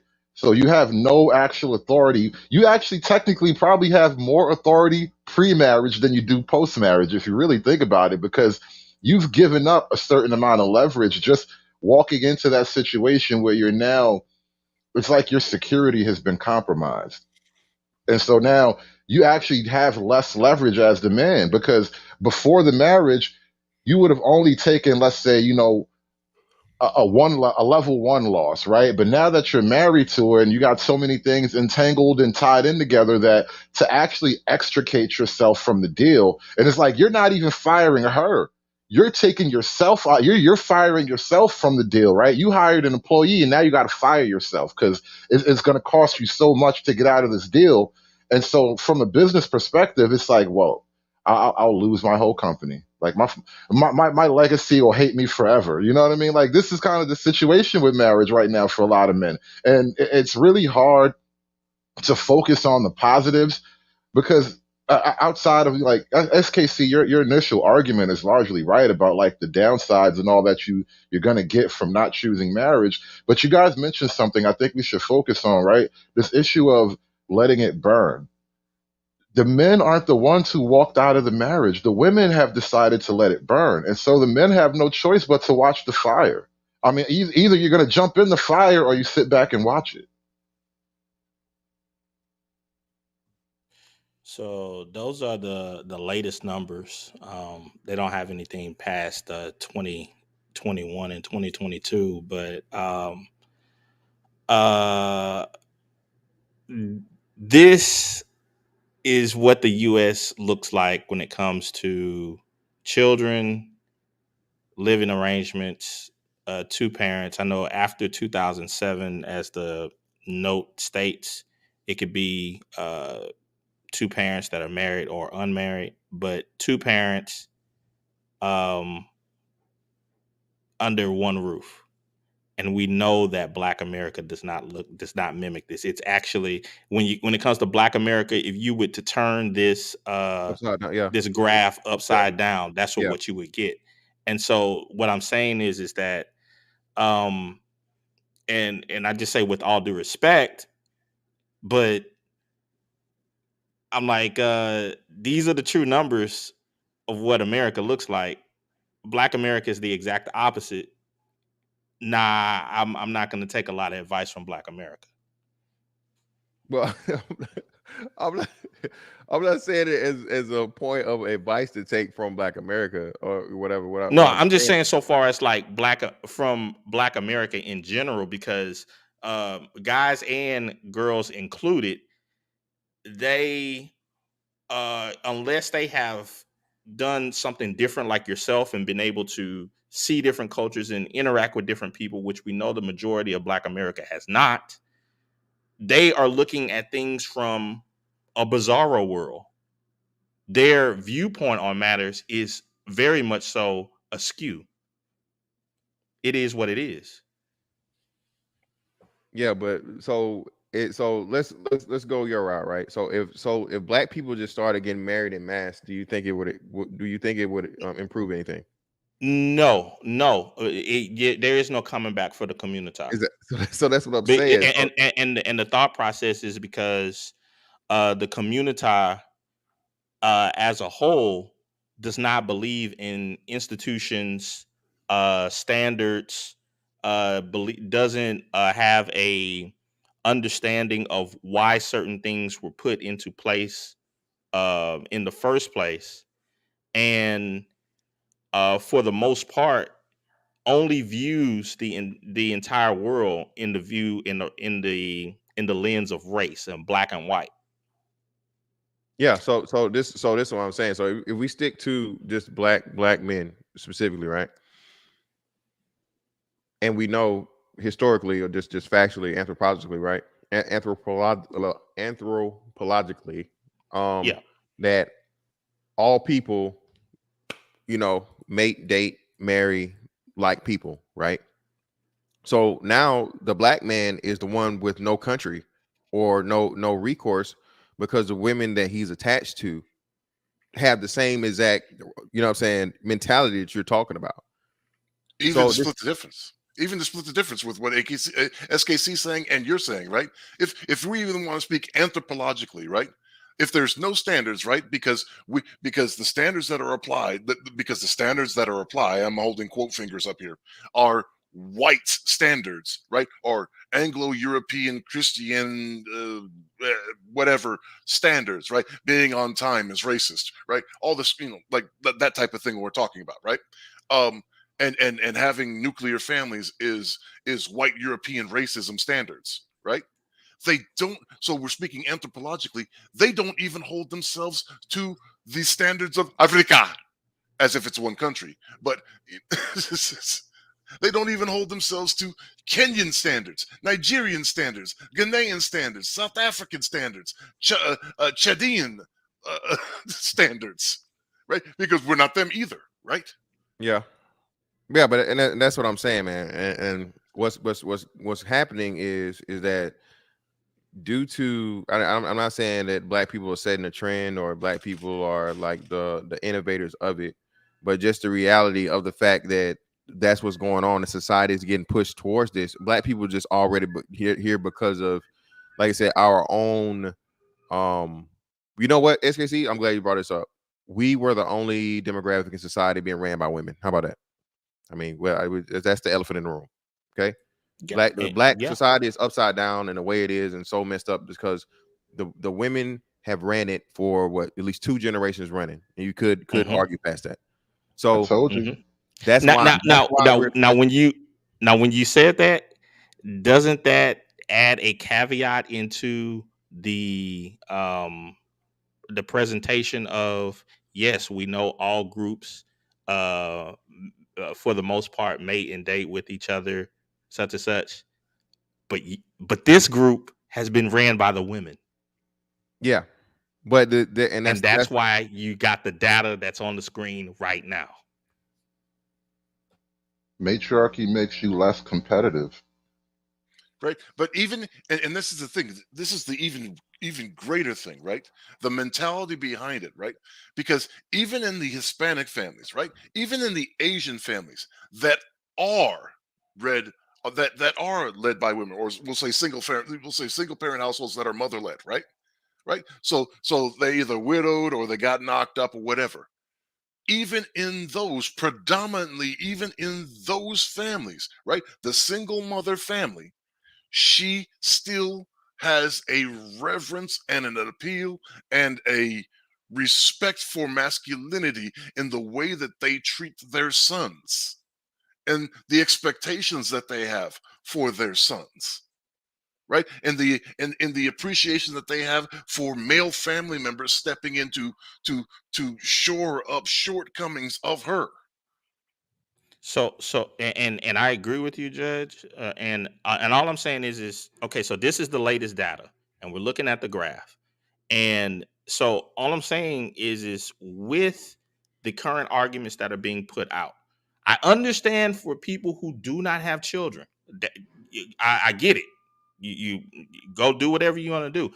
But for the people who do have children, these are the groups that your children are going to have to compete against. And And the SKC, other groups that are excelling, their children are coming from two-parent married households.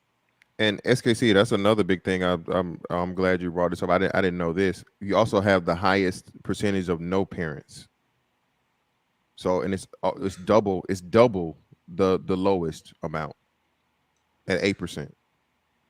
So again, man, it's very, very unfortunate. And like I said, the pot that we're in or whatever, again, bro, it's not defeatist and not just give up. But as I'm saying, as men, it's your job to adapt, bro. That's what I'm telling you. Black man, bro, like you, bro, it's very, very few and far in between that's going to even be a viable candidate for you to make your business partner in the business of marriage. Okay. Now, am I saying again, if you find it, hey, take advantage. But that's only if everything matches up. Then, like Judge and Hood Conservative said, and men know, bro, it's plenty of other. Is she crazy as hell? You know what I'm saying? Is she gonna be faithful? And that's what I'm telling you. That's why we, the black sector is totally different than everybody else because our rules are different. You know what I mean? And it's always our fucking fault. It's our fault. Even shit that ain't got nothing to do with us. Somehow it's our fault.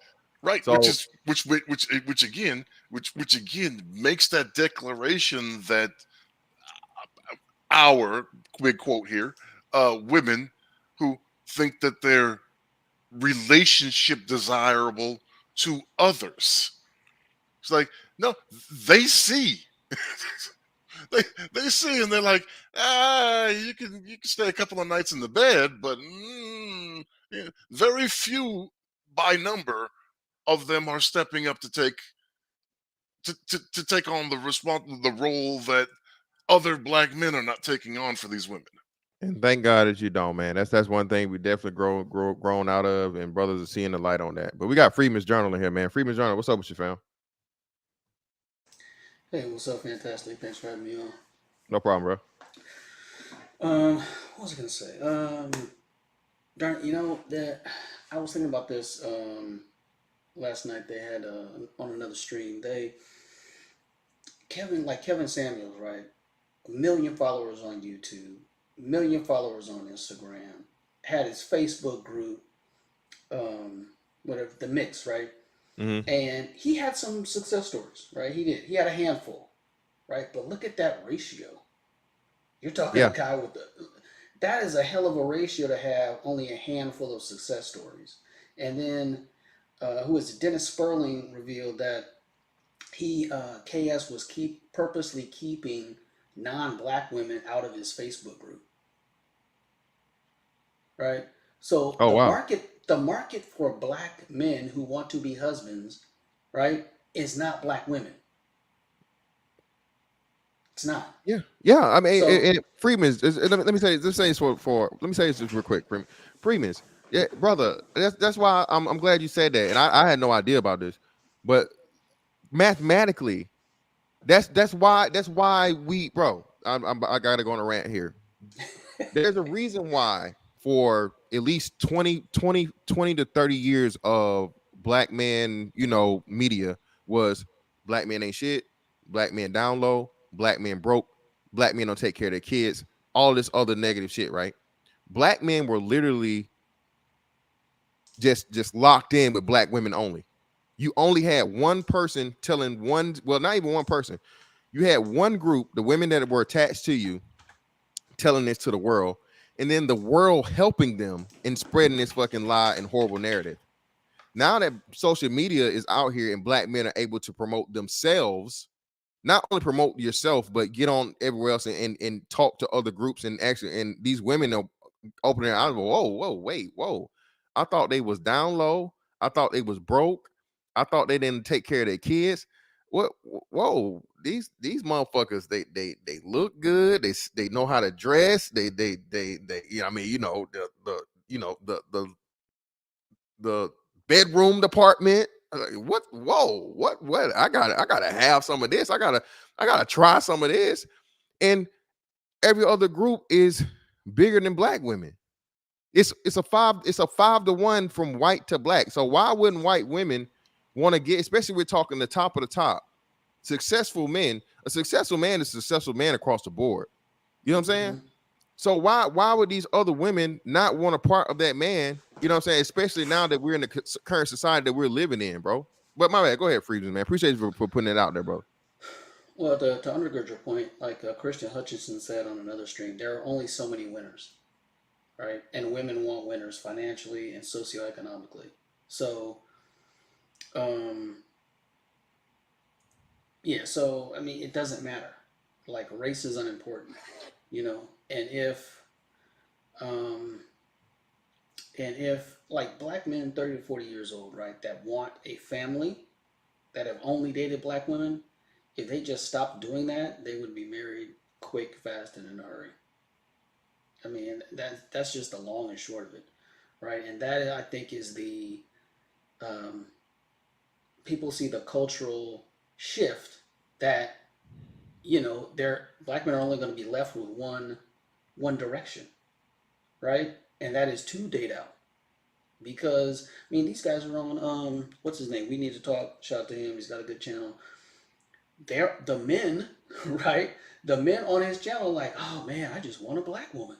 You know, he's had several of these dudes, and they get up there saying that black women don't pick them, right? So somebody's gonna come through with some sex and some arroz con pollo, and it's over. It's a done deal. Yeah, man. And hey, like I'm again, man. Y'all know how I am. All that. Listen, brother. As long as it's a biological born woman in 2022, brother, do you? Okay, and you should not. You should be inviting and accepting all takers. If she's attractive, she's a 7 or better, brother. Don't. Hey, man. You better get out of that motherfucking. I only deal with, you know, this, that, man. Fuck that, because these women are not, bro. Play by the rules, bro. Play the game how the game is played. My bad. Go ahead, Judge. Man, if these others, you know, Mexican, Brazilian, Colombian, Taiwanese, Vietnamese, Laotian, Filipino, like if they picking up 60-year-old liver spot man, and they fine with picking up 60-year-old liver spot man. Let me help you out, Just. I think black women refer to them as the exoticals. Them exoticals. You gotta get, you want y'all better get on these exoticals out here. Y'all better be passing up on these exoticals. These women are picking up on 60, 70-year-old liver spot men. You know, the you can't iron skin men. 30, you're fucking in your 30s and your 40s, and you're in all right condition. And I mean, like, you're not missing a foot, you know. Hey man, like I'm hey man, play the game. Yeah, see ladies say I ain't lying. Jackie, thank you, Jackie. Thank you, Vodka. Thank you.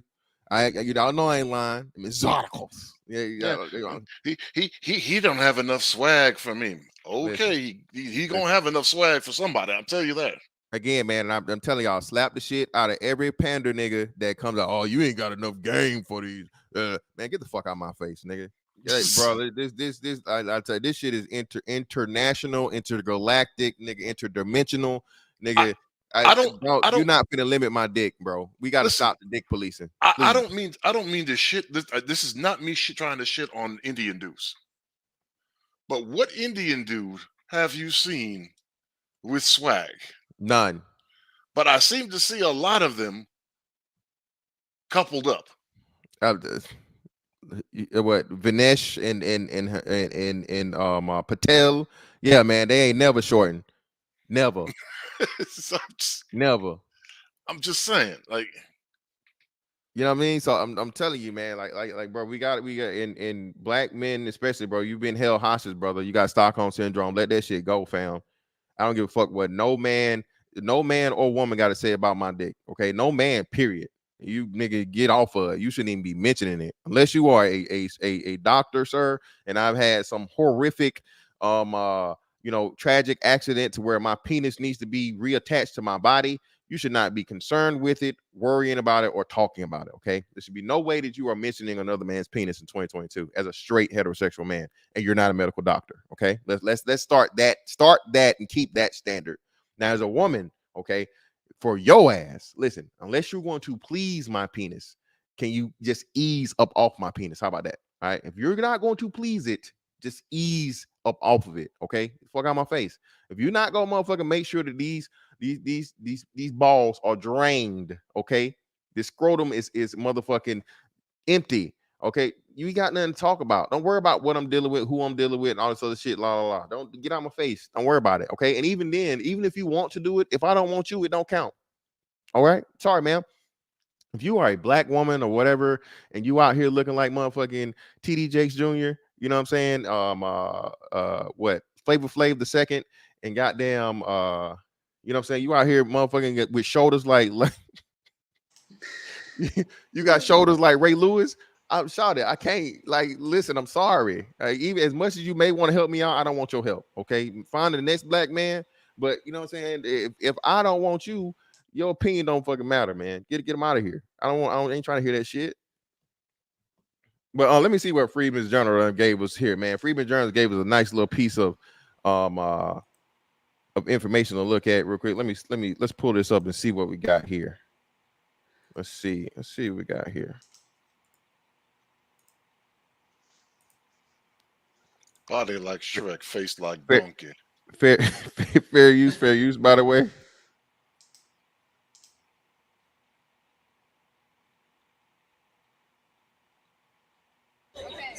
So I came to Rolling Loud day 3, and I met a little guy that asked to take me on a taco date.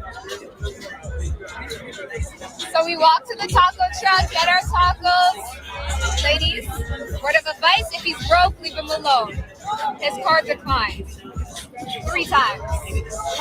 Not 1, not 2, not, 3. My name is Devon. No. Hey, Is that chick bald? Wait, but hold on. Look, why is he so jocular in the video? Why is he so good? Yes, she is. Good-natured Yes, about she it? is. Because he's still gonna smash. Facts. She Still probably gonna paid. smash. His card declined 3 times and she paid, and now she making a video about it, and then they gonna smash later after this. Exactly. Yep. That is the mating choice. Tall, dark skin, got a beard. Don't matter. Don't matter.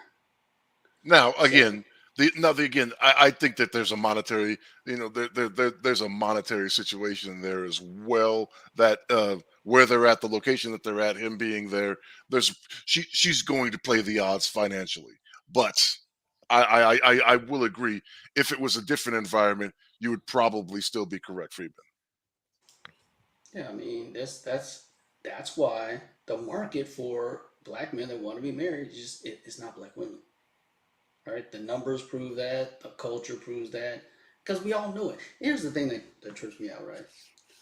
All the dudes that have no intention of committing to these women, who are the guys who are the cock carousel, we all know them. Do women not think that these men have friends? Right? We know this. And it's like they're on this whole thing where it's like this huge mystery that we can't decipher. You know what I mean? It's just like, bro, when black men, when that cultural dam breaks, man, it's gonna be something else. And again, I only say that because in an environment where you're buying $10 tacos, that's not a cheap environment.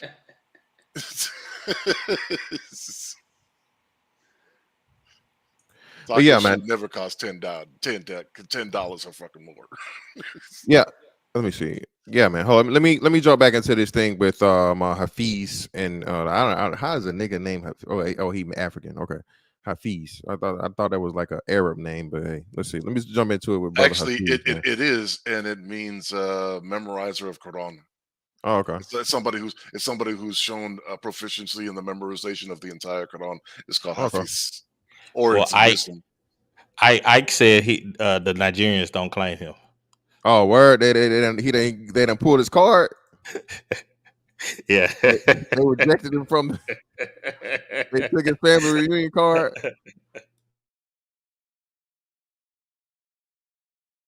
Because this is what it blows my mind. I know how nihilistic these guys on the internet are because they can't even tell the nuance. It's not either or, it's both. Yeah. I want you, please sit down with Coach and hear about the worst case scenario. Hear about how to protect yourself. Hear about the insurance. I want you to have that. But if all you're doing is watching him, I'm telling you, you're going to be deceived because all you're going to be consumed about is the worst case scenario and the big bad boogeyman, aka the state, aka your woman screwing you over. You got to hear the balance. You got to hear the best of stories. And I remember Patrick Bet David, shout out to PPD, said, I would love to hear, do a debate.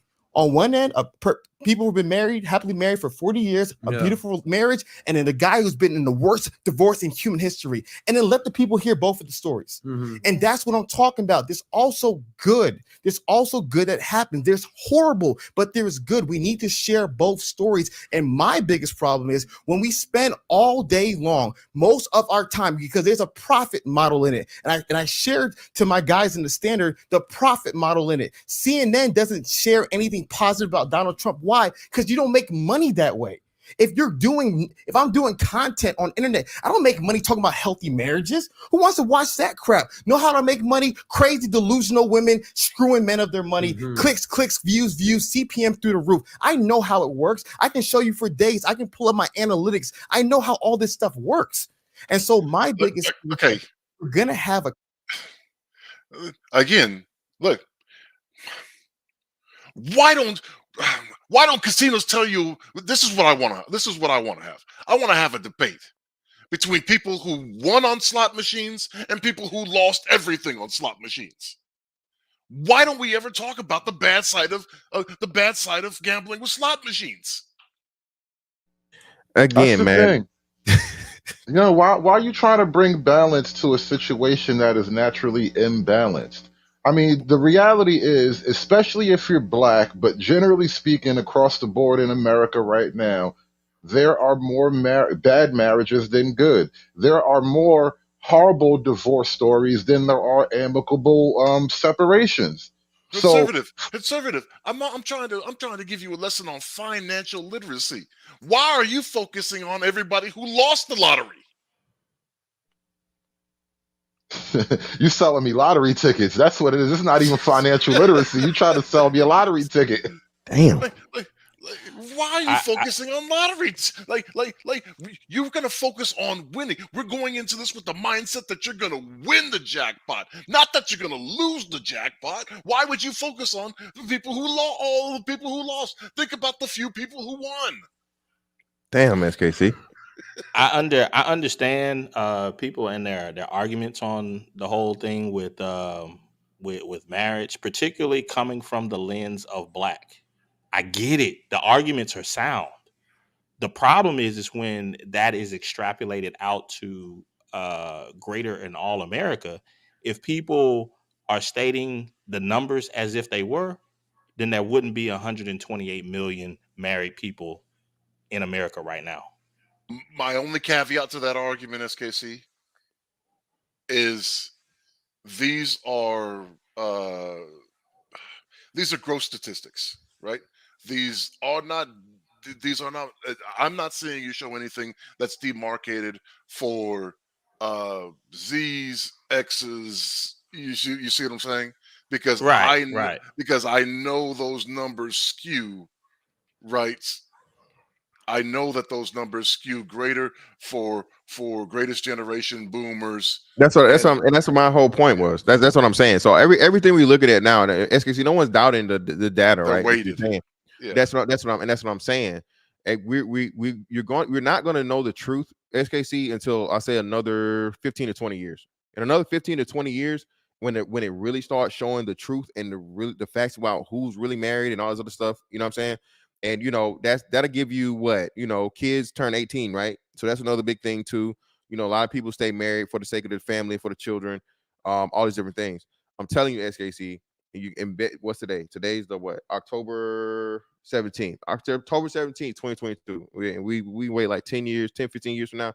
Bro, when you see it, bro, and y'all actually fucking see the numbers then versus now, people are gonna be fucking, bro, you're gonna be flabbergasted.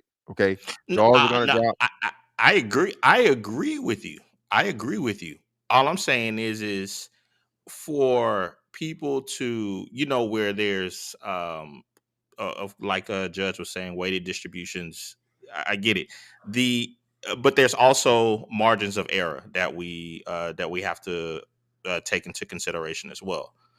I get all of that, but what I'm saying is when it comes to the lens of Black America, out of all of the lenses, Black America is the one that is stating we have it completely correct, but that is the group that does it the worst. I And I'm don't like, think there has to be.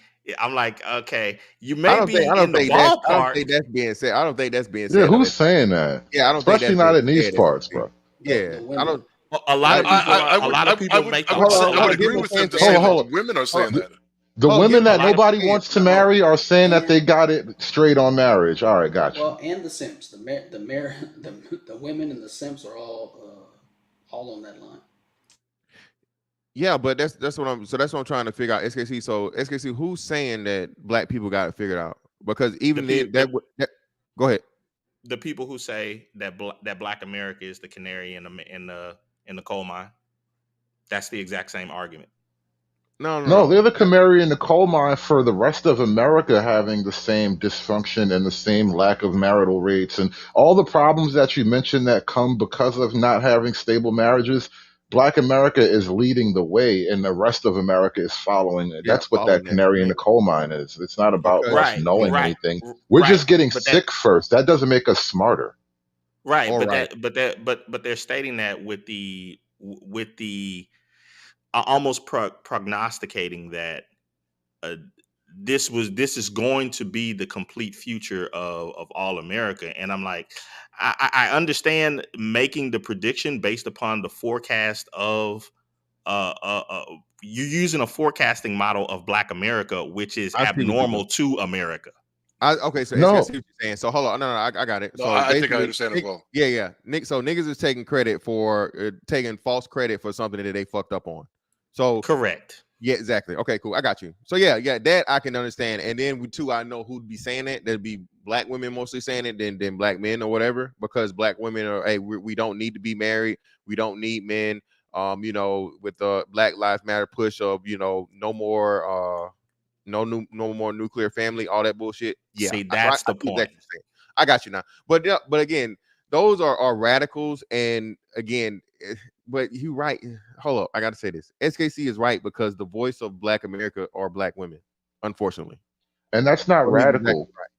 Those That's the ideas that you majority. put out, right, they're not radical considering your base, right? This is the norm for your base. They're radical in the face of all the other Yeah, normal that's people, what I'm saying. Hood conservative. but this is how they normally are. So yeah. Yeah, so damn, that's a great point, SKC. That's a perfect fucking point being made. But yeah, that's Hey, just yeah. Yeah, the Oh, women are again the again quote can you hear me? our women, right, are essentially telling the world we're fine. These niggas just need to catch up. And and and the argument is being made, I believe, like SSC is saying that canary in the coal mine, meaning the rest of these ethnicities and ethnicities are going to take this on themselves. It's just happening here first, And his argument is, it's not as pervasive in these other ethnicities as you as these people would have you believe. Exactly. And that is one of the rationales of why they are trying to lower the bar when it comes to certain fields like education, because they know that their model of how they went about things with family structure is actually failing their children to where their children are not able to compete at the same level. And the only way to rectify that is to get rid of standards. Hence, the which I hope comes up during this session, the affirmative action case with Harvard and I The forget Asians, the yeah, other. the Yeah. Asian group, yeah. Well, I got to bounce out. Thanks for having me up. Fantastic. I appreciate you, Judge. I got a question for SKC when I get a chance. Go ahead. Oh yeah. So SKC, couple things. I mean, I agree with you for the most part, but with the whole correlating marriage to economics, right? Are you assuming that successful men who are married wouldn't be wealthy and successful if they weren't married? No, what I'm saying is that when we just look at the data overall in general, the most productive men in America, and it has been this way for decades upon decades, have been I married agree. men. So another thing, gross. So we know that they earn more, but what do they gross that? Right? Like, does a married man gross more income than a non-married man? Say you have a Yes. 40-year-old man who's making 200K and a married Yes. man who's making 200K. Is the married man going to gross more income than an unmarried man? Yes, Yeah. the married men by far make. I'm talking about generally speaking. I'm not talking about the outliers. Oh, in Right. general, married men carry the country when it comes to production and gross income. Shout out to Jackie Jack And for here, the two. and here's the other thing: the statistics show that, I mean, married men make more money. Period. It's not a matter of, well, this individual guy wouldn't be successful if he wasn't married. No. The aggregate says married men make more. Married fathers, sorry, not even married men. Married fathers produce way more than everybody else, and it's not even close, right? It's like in the economy as far as income producers and income earners, right? It's married fathers and everybody else. Yeah. I mean, I agree with that because, as men, we got to have the incentives, right? So, when you're married, you have a family, you have more incentive than somebody who's single. You have more incentive to, not get in trouble, to, you know, retain your money and things like that. Uh, Another thing I was wondering was like the numbers on the marriage. I'm at work, so I'm just listening here and there. So I didn't, uh, not quite sure exactly where I was going with it, but the only thing that was interesting, like, with how the divorce rates are going up and shit. Uh, Take my parents, for instance, they were married in the 90s, right? So if you take that same study of percentage of marriages that were still together that didn't get divorced was under 50% back then. Uh, Fast forward now, 25, 30 years later, it's now at what, around 60%, 65% or something like that. Uh, it really doesn't even tell the full story. Like I said, I don't know if Fantastic was making this point, but it doesn't quite tell the full story because a lot of them people that were married that have been married for years are still carrying that. You know what I mean? Not to say that people that have been married for a long time won't get divorced or aren't getting divorced, but it's generally the people that are been married in the past 5, 10 years or so like that that are more so getting divorced. So if the divorce rate keeps climbing, and say my parents are still married, they've been married for 30 years. In the future, they've been married for 50 years. I mean, they're going to take those and apply them to the the people that are still actively getting married and Lesson actively, learned. in relationships. Yeah, lesson learned, and that's what I was saying. So your parents will be the ones that are actually the majority of marriages. The majority of marriages that you have now, especially from a Right, right, successful right. standpoint, are going to be the long-standing ones more so than the newer ones, because the newer ones have a higher divorce rate, a higher failure rate than success rate, right? So, like you said, currently those that get married within over the last, I want to say, what, 5 to 10 years or so, it's a higher divorce rate than marriage rate, and that's across the board. Just all marriages, period, not just racial standpoint. So that's what I'm saying. We're in a point in the society where people aren't going to stick it out for 20, 30, 40, 50 years. Like, what I'm saying, our parents, grandparents, and, some great grandparents that are still left are. What I'm saying is my theory that's going to be proven here. We just have to wait pretty much, for those generations to die off and get older to where, what I'm saying, they're no longer married, but they're either, what I'm saying, they're dead. Both of them are dead and gone, or they're widowed. What I'm telling you is in the next 10 to 15 years, you're going to see the detriment of just how many people just are no longer married, because all you had for the past 2 generations is the feminist empowerment movement, divorce, no fault divorce, and all these rules and stuff that changed and gave women a reason to get divorced and whatever. And then too, like you said, specifically, SKC's point, SKC helped me out, but I'm pretty sure it's black women. The highest divorce rate of all demographics across the board are black women at the ages of, like, I want to say, like 45 and 50. Yeah, I'll bring up the other distribution right now. Appreciate you. So even specifically that, and that's what I'm trying to say, right? So at older ages, women from other, it kind of trends that way too. To the empty nest syndrome or whatever women get, but black women are the highest of all. But other women are to get that raise. So it's either extremely young, like it's too early or whatever, like 30 or below because you got married too young, or past the age of family where the kids are out of the house or whatever, and I want to get out here and do the Sex in the City, Stella got my groove back type thing in my 40s and 50s before I hit, what I'm saying, senior citizen age, and I still think I got some sexual marketplace value. Yeah. Now this is just a snapshot from 2016, but it just shows you the same story of just the marital rate, and it's like, just black women are the least married. It is what it is. So, and you can't say, oh well, black men. Well, no, because black men are in line with a lot of other groups for this singular snapshot of 2016. So, I mean, it is what it is. And then you get As my bad. Let me say as this. I'm about to hop off, but this gives birth to those desperation things like divestment and things like that, right? So you want to point at the black man and say, "Oh, well, he's not even marrying a black woman and things like that." Well, the fact of the matter is, black men want to get married. So if you don't want to get married, we'll find somebody else that does. But they turn their desperation into a pride thing. So now they're talking about the divestment and things like that. But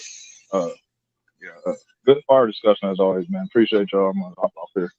I appreciate you, bro. So it is what it is, man. It's kind of like what Freeman's Journal was stating. Like, if for the people that's what they want, you can do it, but you have to find an alternate. I would say an alternate group if you're trying to look for some type of longevity and success. But not to just crap completely on black people as a whole. There are some people who do it and get it done, but it's just at a very low rate. So Yeah, and think about how much higher that would be. The last show chart you showed that had the blue circle for the men and the marriage rate. Think of how much higher that would be if black men were just had no racial filter. Yeah. Let's get into this real quick, and then we'll get up out of here in 1 second. A conversation. We need to have a holistic conversation for the benefit of men. If we are saying that what's wrong in society is too many men being raised without their father, I want every man, even the nihilistic red pill dudes in the comments, I want every single man to have an ability to raise his son in his home. That's how I was raised. That's why I was made the man I am today. I had an amazing me, and you saw that jab he gave of the nihilistic red pill men. Listen, bro, dog. Not only after, like you said, he went down the way, he made sure to point out the hustle of Coach Greg Adams, right, and the content strategy or whatever, and bombarding the things. Yeah, cool, I got it, right. But again, man, let it go. Okay, he actually got on like a loose ass Teddy Pendergrass suit right now. I think you better let it go. He got the taco meat. He ain't got no taco meat, but he got the chest out and everything. He got the collar pop and looking like a Teddy Pendergrass album cover. But brother, let it go. Hafiz, let it go, brother. That those days are over. And again, the wonderful part about it, man, even though it may, I'm not gonna say few and far in between, but less than it should be, there are black men out here that are making it, man, without fathers in the household and becoming great fathers. Because why? We learned, you know what I'm saying? You again, the best life's greatest teacher is a fool, man. Okay, you learn how to point out a fool, and you watch him, because a fool will tell you exactly what not to do. It's the world's greatest teacher of all time. Okay, and what we're doing here, okay, is letting these young boys know what a fucking fool is. And in this case, it's not even the fathers, because the fathers aren't there because the mothers picked the fathers that weren't gonna be there in the first place. It's their mothers. Okay. We're pointing out to them something that they will never ever be able to even rationalize or imagine until they're adults and out of the households of these women. Okay. What this quote unquote red pill fucking content and ideology or whatever's getting through, man, is letting these boys know, man, that hey, look, you are a young fella, you know what I'm saying? You are a growing young man who will be a man here shortly. You need to start thinking this and operating as such. Okay. Women and pussy is never the prize. Okay. It's a byproduct. Okay. The woman that's raising you is not helping you to reach your fullest potential. You need a man for that. Your mama is not the motherfucking mother and the father. She's just your mother. And a shit and possibly a shitty one. And if she's claiming to be the father, she's definitely a shitty one, and even worse than the worst father could ever be, for the most part. Okay. So what's happening, man, is that brothers are out here getting the message out, man, and mothers are out here not telling their sons about women, because they tell their sons about women, they'll expose themselves. So these young boys get out here in the world as adults, deal with these women that have nothing good in store for them other than whatever they can get out of them. Okay. And young black man, your number one motherfucking asset in life, bro, is your seed, young fella. Be careful where you place it. Remember, throw babies. That's the only kind of motherfucking babies you should be trying to give a woman out here nowadays. Throw baby. I'm telling you, bro. That's an 18-year motherfucking insurance policy for her at the bare minimum, off of your back. You know what I'm saying? So be Let me careful. ask you a question, Fantastic. Yeah, go ahead. With the realities that we kind of discuss about Black America and the negative consequences and the negative realities that SKC has kind of pointed out, would it be fair to say that Black America is like it or not, a little bit suicidal? Because like the women don't want to be in the family situation as much as the men, and the men have resolved to just sort of either leave or let it burn, pour some gasoline on the fire, throw babies and all that stuff. So I kind of, it just kind of makes you feel like you guys are just going to quit. And I mean, quitting is probably the wrong word, but like I said, suicidal is probably the best term. It's just we've all resigned to like let ourselves die. Well, I wouldn't I wouldn't say that, man. I wouldn't go too far as to say the extreme of being suicidal. But the fact of the matter is exactly like I say, because the men have the options. The men have the options, and it's up to them to explore them and fulfill their lineage. You know what I'm saying, and keep everything going. Because at the end of the day, bro, like I said, anything you anything you procreate with, bro, is gonna be looked at as black, and you're not gonna be able to hide it 9 times out of 10. Okay, you get with an Asian woman, that blazing kid is gonna be black. Everybody's gonna know that she had a black person dealing with her, white dude, a little mulatto kid or whatever, however you want to put it, man. That's what you're gonna be. Okay. Now the thing is, and it's up to black women to fix this. It's not the black man's. It's not my place or my responsibility to fix women that's been telling me for my lifetime now, 30 some odd years, don't need no man. I can do bad all by myself, and niggas ain't shit, scrubs, all that shit. Blah, blah, blah. Well, hey, Shawty, listen, I'm gonna believe you. All right, you got it. It is what it is, and so I'm just go, do my thing. I'm gonna be successful. I'm gonna deal with who I want to deal with, and you got to sell yourself to me, not the other way around. You know what I mean? And when the worst No, thing that ever, right, go ahead. no, I'm just saying, if you add all of this together, this is why SKC is probably laughing. If you add all this together, you don't get a community that can exist in the face of competition. It would be one thing if we were all on an island by ourselves. There was nowhere to go, actually. You just moved to the other side of the island. But the reality is, what people call the black community, what we've come to know as the black community, has basically resigned itself to just dwindle and let other people overtake us. And, it is what it is. Well, yeah, black men are getting off the island. One, Yeah. right? We see that happening, and then two, the island, the cultural island, has no consequences on it, right? Like black boys can't read, and we know black women are running the educational system in which teaches black boys to just be dumb. But there's no what is the consequence for that? Like there's no like consequence. God forbid someone criticize a black woman in the open, right? Unless it's Candace Owens, right? There's no actual consequence to the dysfunction. It's just dysfunction, and everybody acts like they don't see it. And incognito, if you could, baby mama terrorist. I don't know what this is. Obviously, somebody's been trolling. Hey, if you hit that link and come up and speak your piece, $40 a week in child support is a flex. I don't think anyone claimed that it was, but at the same time, incognito, if he's paying $40 a week in child support, that means that that's what the court said he had to pay. And especially if he doesn't have any time sharing, that's who she decided to let, let inseminate her. So that's more of a bad look on her than him. Well, and not only that, she would rather the $40 a week than an actual family. I think that's what gets left out of that. That's the real sin here. You I would mean, rather $40 than have a family for your children. well, it's not a rather. I don't think she has a choice though. We got to stop doing this with conservatives. That's the part. I know you didn't intentionally do this. She doesn't have a choice. That man didn't want to be there. Well, That man. that again, we don't know that. We don't know that. I'm not assuming that he doesn't want to be there, but we have also debated the numbers about how often women leave marriages. You can also extrapolate that to the relationship level.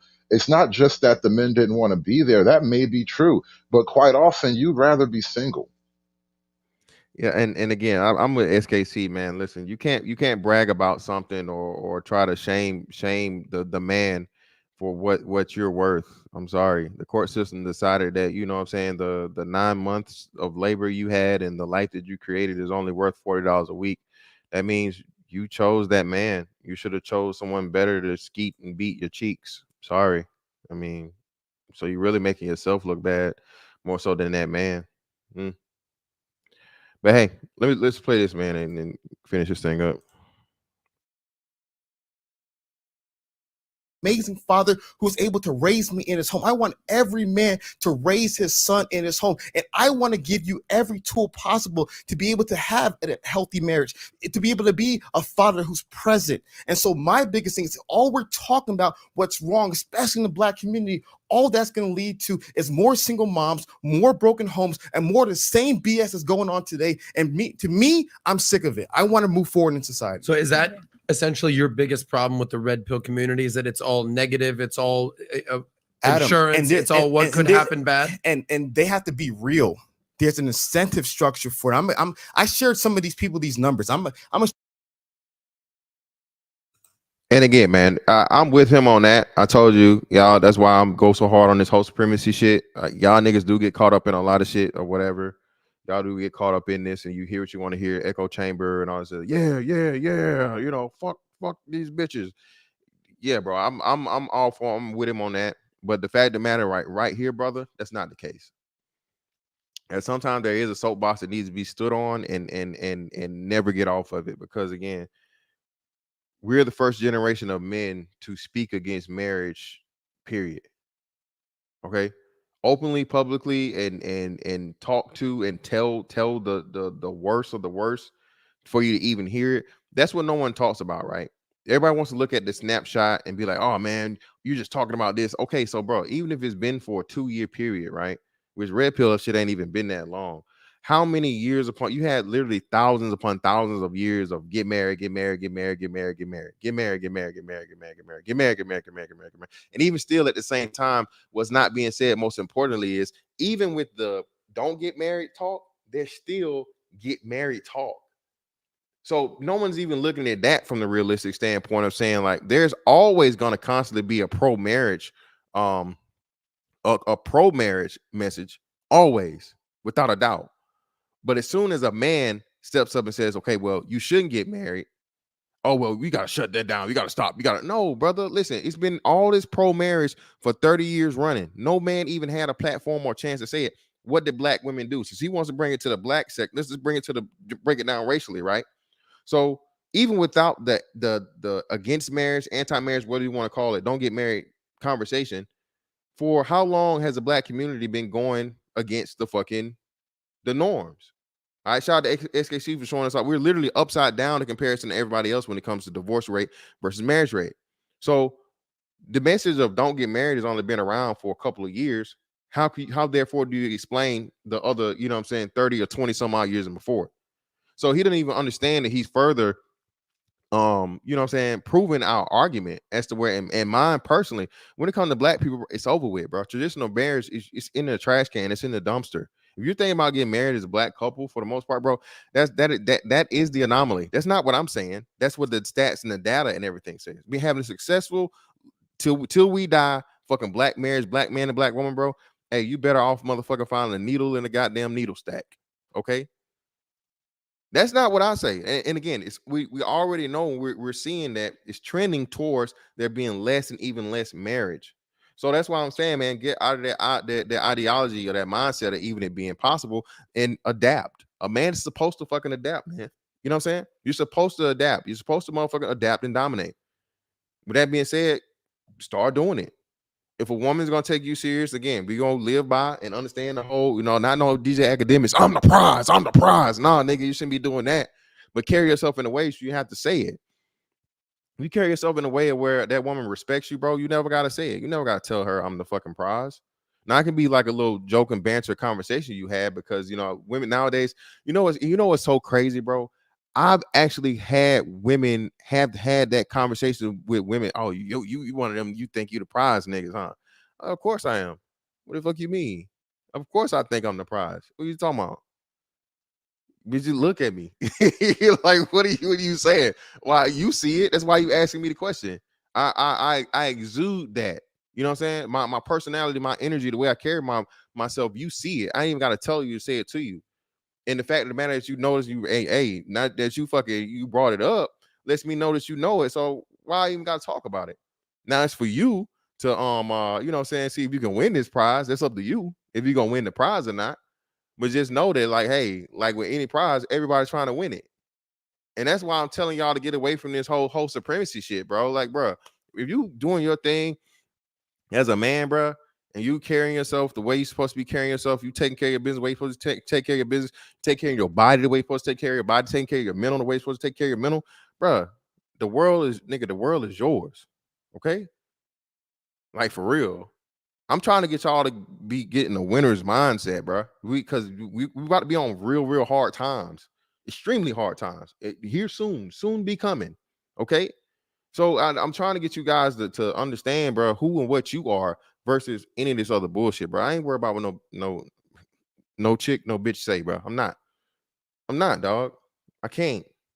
I can't let it seem like or be like that. Like a bitch got an advantage on me. Yeah, she got a pussy. Cool. Yeah, I understand that. I understand the advantages and the power of the pussy. That pussy got power. I understand.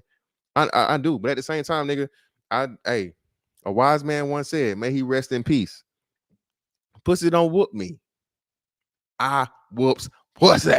Okay. And with that being said, man, like what the fuck I'm worried about some shit that what I mean that I'm supposed to naturally conquer. What the fuck I'm worried about it for? You know what I'm saying? I'm not worried about you and whatever else the hell you got. Like, okay, cool, fine, whatever. You know what I'm saying? You on my time, I'm not on yours. But this brother right here, man, he's invested. And to me, he's stuck in the past. Those days are over with. And like I say, with any and everything as a man, it's your responsibility to understand when something is dead. We are no longer in this is not a savior. This is not a saving mission. This is a salvage mission. All right. And you exactly, brother. Exactly. Bang, bang, bang, bang, bang. Exactly. All right. You know what I'm saying? And that shout out to Chronicles, man. As we said, bro. You know, ruling class mentality. And that's what's happening, man. A lot of brothers are achieving that ruling class mentality. We're no longer motherfucking being told, oh, you a black man and this, and you know, the woman is God and all this bullshit, bro. Fuck all of that, bro. Get out of my face with that bullshit, dog. That's what you want to believe, by all means, brother. Hey, good luck. Have at it.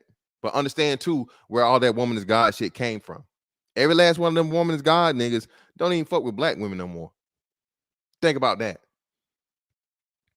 Just think about that. All them niggas that told you the woman is God and all this other shit, they didn't just I'm done. Get her out of here. All right. So I'm telling you, man. It's wonderful out here, bro. It's up to you to take advantage of it. Telling you, man. Shout out to everybody that came up, man. Appreciate your Freedmans and shout out to Hood Service, SKC, Lessons Burn. Appreciate everybody that pulled up on me, bro. You know what I'm saying? But that's what I'm trying to tell y'all, man. We got way too much stuff going on out here, dog, and to be, you know, going on or something that's long over with and done. It just is, man. Again, state sanctioned marriage, that's a thing in the past. Now, how that thing's gonna turn out, to see if they're gonna appeal that case or whatever. This is really gonna get shaky from a legal standpoint for marriage if and when they really do spread this out on a national level. If the New York thing goes from the state to the national level, and you know, whatever Supreme Court or whatever hears it and it actually becomes law for that, that's gonna be even scarier, man. Okay. And it's gonna make you think a whole lot more about just how much heterosexual state sanctioned marriage has been less than even more. Okay. Just saying. And again, polyamory, not polygamy. There's a reason why they're saying that. It's a big difference. Just look at it and see why it's different. Okay. But yeah, man. Listen. It's on you, bro. It's on you to determine who you're gonna deal with, how you're gonna deal with them, and all of that. Protect yourself at all times. Learn the law, and carry yourself in the fashion, bro, as where you gonna come out on top. You know what I'm saying? That's all I got for you for the most part, man. But hey, I appreciate y'all pulling up on me, bro. I will see y'all tomorrow. All right, tomorrow I see you, and that's that on that one. I catch y'all on the next one. Holla.